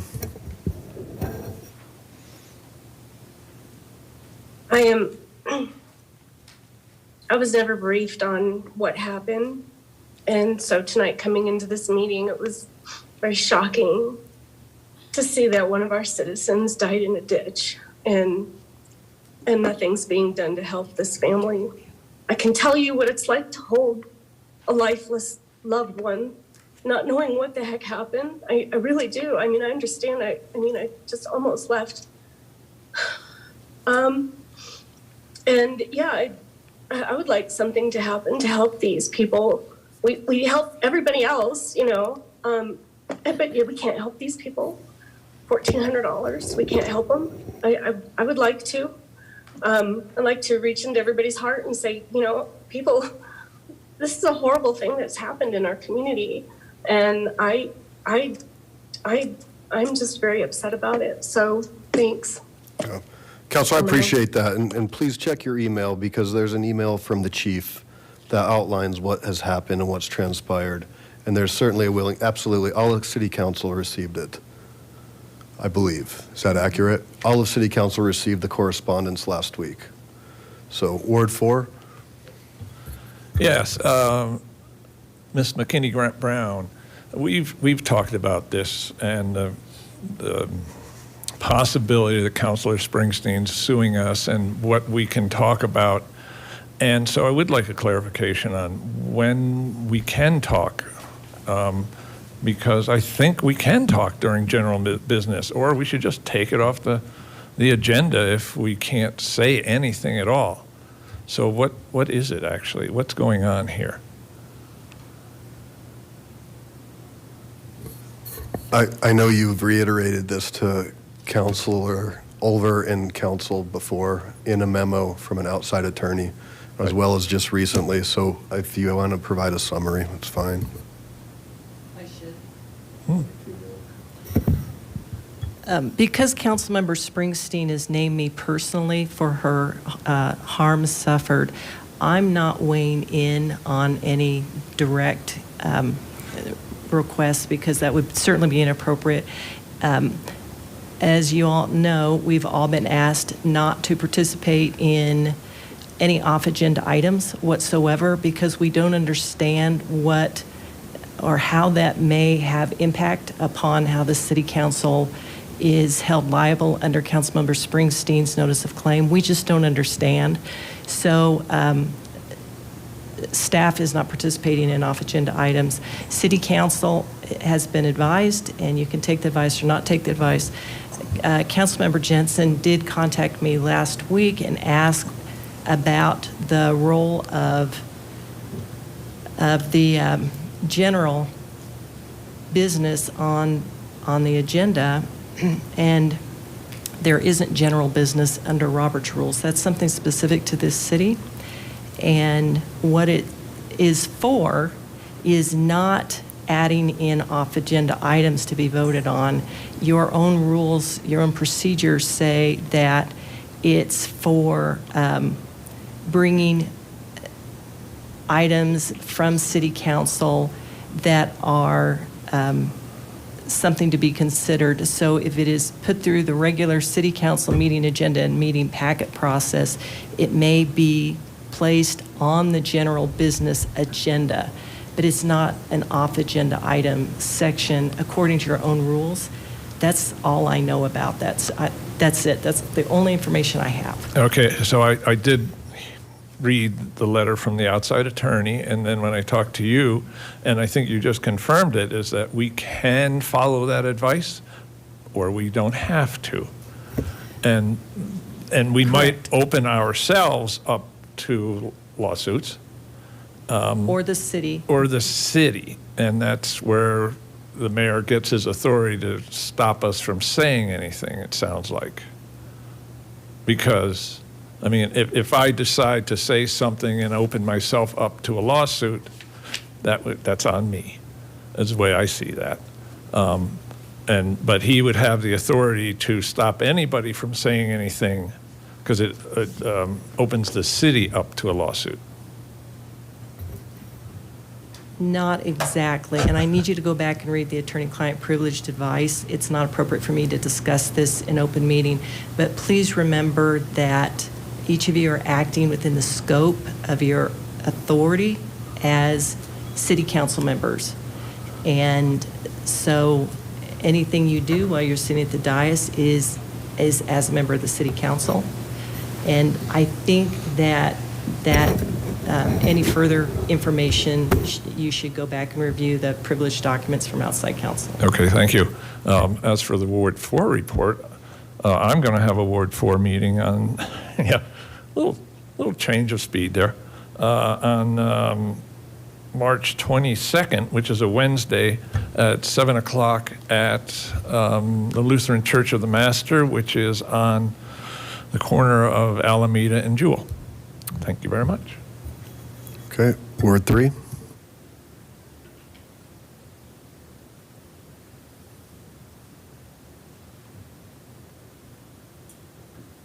So, the misinformation that gets batted around and the fact that the mayor thinks he can give legal advice to council. A notice of claim, again, is a notification of possible violations of the law of a governmental entity. It is not a lawsuit. Anybody can file a lawsuit at any time.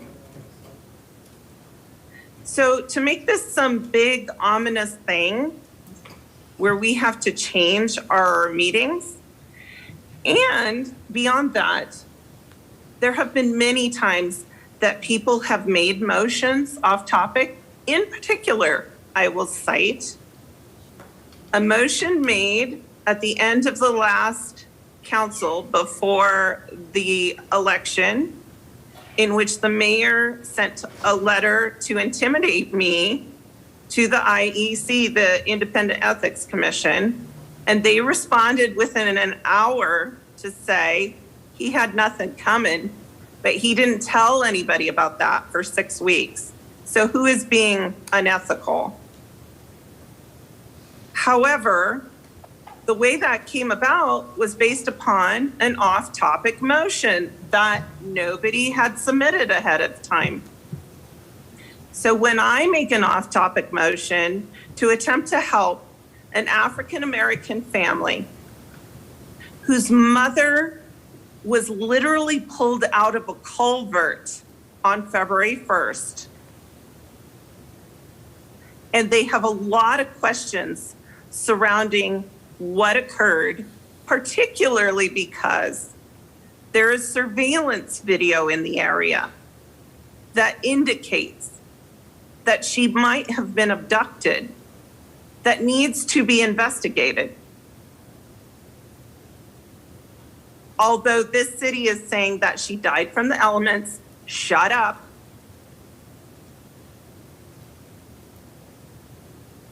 I met this family a year ago because this woman, Patricia Dilworth, lived in Section 8 housing manned by Metro West Housing. For 2 years, Metro West passed through her apartment where her windows would not close and her toilet would not flush. She had to move. They put all of her furniture out in the snow and ruined it. She had to move out of that place. She had termites. She had to move out of that place into the Belmar area.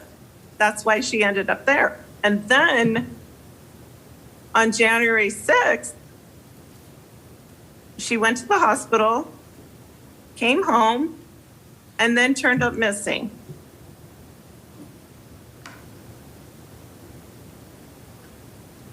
And the police did put notifications out about that missing person. She was 69. She did not have dementia, as people said. But something went wrong that night, and we're just trying to get to the bottom of it. There's no accusations on my part about the police or the city or what went wrong. What I want to know is information, and that's what her family deserves to know. And I don't understand why I'm coming up against a brick wall to get her the information, because regardless of emotion tonight, we're required under certain statutes to give her the information. And I quoted one of the statutes. It's CRS 2431-902 subsection 2. Now, I know her family was at the police station for about the 5th time trying to get the information today. Now I want, and we're what, a month in after they found her body. You could see the pain of this family tonight. And I want to ask all of you, if that was your mother who was found in that culvert, would you not want information and want it fast about what happened? And I don't always know how to appeal to you all, because you always want to just go against whatever I have to say, no matter what it is, even if it's the most humane thing in the world, which is to help somebody find out what happened to their mother. The reason Nelson, the man who lived next to the culvert, was here tonight is that he was given a disorderly conduct ticket this week. And I asked to see the police report on that because I want to know why he feels like he's being harassed and given tickets when he doesn't deserve them. And again, I haven't seen the file, but I asked to, and I'm a city official, and I should be permitted to see the file. And you all, we talked about a lot of stuff tonight, but nothing was more important than life and death. And we look awfully bad as a city to be putting up roadblocks to this family to find out information about this death, this horrible, horrible, horrible death. We gave $500,000 to Natural Grocers last week. We're talking about millionaires. We're just handing out money to them. But we're going to charge this family $1,400 to get information about the death of their mother? And you're all just going to sit there? I mean, thank you, Councilor Olver and Councilor Jansen and Councilor Abel, for expressing some humanity in this situation. You all are going to be all over the news about your lack of humanity. This is maybe the single most important thing you do on council, and you're failing. And my question is, why is this city putting up roadblocks to people getting information about a death? And information about why the Good Samaritan, who tried to help both the police and the family by providing surveillance video, is getting punished. This is serious. This isn't a game. And you all want to act like I'm crazy or something because I care about people and I speak up for them? What is wrong with you? What is wrong with you? You should be backing me and speaking up right now. You should be speaking up for this family. I am so ashamed. I am ashamed at this city. Ashamed at all of you, except for the counselors that I said who backed me, who said something. I can't even stand it.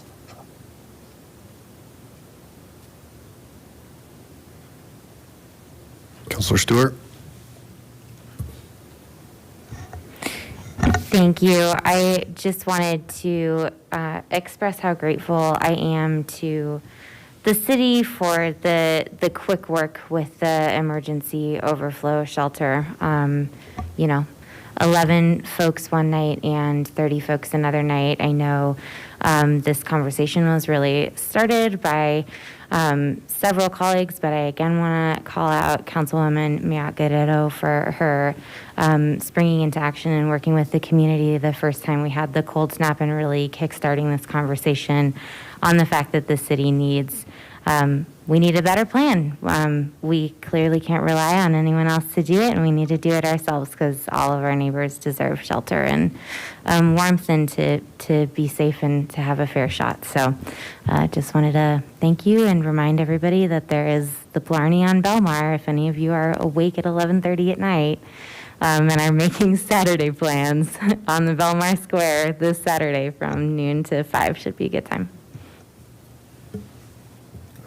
No report. Okay. Ward 1?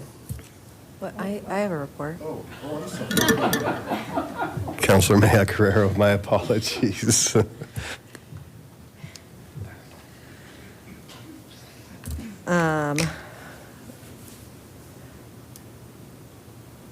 Sorry, it's been a long night. I just had to stare and think about what I actually need to say still. So I would say that, first of all, I do hope, I know that we got some updates about this really high-profile case. It's terrifying at the end of last week and over the weekend, and I hope that as appropriate, we're able to continue to get information. Certainly very distressing, and I don't feel like I personally have a clear picture, and that I think is, I typically wouldn't have a clear picture of like a specific violent case, right? That's not really our role, but I do think that this is the type of situation and is getting the type of attention where it's really critical that both we end up informed and then the community ends up informed. So I just want to reiterate the importance of that that's been said by others and encourage that continued conversation from the staff. I also want to thank folks for making the emergency response happen last week. I'm really thrilled to see us taking steps on that issue. I also know that this summer we'll end up with like a lot of high, like low hundreds, but higher hundreds as well. So just to like put that in the back of your mind as well, that we gotta also think about the high heat days over 110 are really dangerous. And we will have a ward meeting in March, which is very exciting. It's a few weeks from now, so I'll come back to you for more details. And then, of course, this Friday is First Friday in the 40 West Arts District, and I hope to see a lot of you there. Now to Ward 1. Yes, thank you. This has been a tremendous night. There's been a lot of discussion, and I do want to just share my condolences and that my heart goes out to the Dilworth family. I know that they're navigating a lot. I would want to reinforce the point that was just made that, you know, we typically wouldn't have that level of detail in such violent cases. I want to be as informed as appropriate and be an advocate for the family as appropriate. And I, you know, would encourage people to, you know, consider to advocate for that, but understand that there are, you know, certain purviews that live outside of the work of City Council. And so, again, just reinforcing how much I meant to have them come and share tonight and how sad I am for them. We will have a Ward 1 meeting on Saturday at 9:30 to 11. And we're going to have an update from Community Resources. They're going to be sharing more about your money at work here in the community, and hopefully specifically giving some updates on what's happening in Ward 1. Thank you. I don't know where to start. I agree that we need to show some compassion, some understanding, and, you know, maybe bend the rules a little bit. But I feel badly for the family and their lack of knowledge, certain knowledge about what happened. I think it's a subject for future discussion. I also want, maybe I just missed it, but I read the attorney's advice to us, and I comprehended it, but I do not remember anything in that message addressing general business. So I think I would like a little better understanding of why we are limited in general business unless it's about the notice of intent or something else that's been filed. But there are a lot of things that can come up that aren't on the agenda that are of interest to my Ward 1 constituents. Sidewalks, safe ways to school. That was going to be our topic this month, but we were urged not to do that. So if anyone could please point out to me why we have changed general business and the philosophy around it. It's for new ideas, and I understand that that's part of why we have the request for council action. But I do want to know about the link of any of these cases of that have landed a woman in jail for over a month. I understand that we shouldn't be discussing that, but the general business angle I don't get at all. And again, I would suggest that we do take up this conversation because we're all human beings, and we saw how much those folks were hurting. So whatever we can what agreement or arrangement we could come to answer some of their questions. about the series of events that led to the lady's body being found in a culvert, I think would be a good start. But that's all I have. Thank you. Okay, thank you. I would just like to echo to Ms. Hodgson and your team for standing up the shelter. And it's incredible. I mean, it's a big deal. That was a big accomplishment. So to all those that were involved, it really was a proud moment for me and for our community. So thank you for that. And just to echo a little bit more, and as I said earlier, and certainly expressing my direct condolences to the Dilworth family. You know, certainly everybody on this dais cares, as does our police department and our community. And through some of this interaction, we also know that there's not an autopsy report that's been put out yet, and there's certain things that are still happening. And so to Councilor Abel's point of view or suggestion, a better way to look at this is look at our policy in general. Is there a way that council creates a hardship program or something that allows people who may not be able to afford these things? Because herein lies the rub. There are certain rules that we have to follow under state statute that makes us go through 30 hours. There's 30 hours of body cam footage that has to have statutory retractions in that. So there is a cost involved. And so certainly we want to make sure and try to help the family out as much as we can. We also, it looks like there's over 10,000 videos that were reviewed. And again, my understanding is that it was $8 for the reports and $25 for all the surveillance video. So I'm hoping that we can kind of figure that out, and we want to be as receptive and helpful as we can.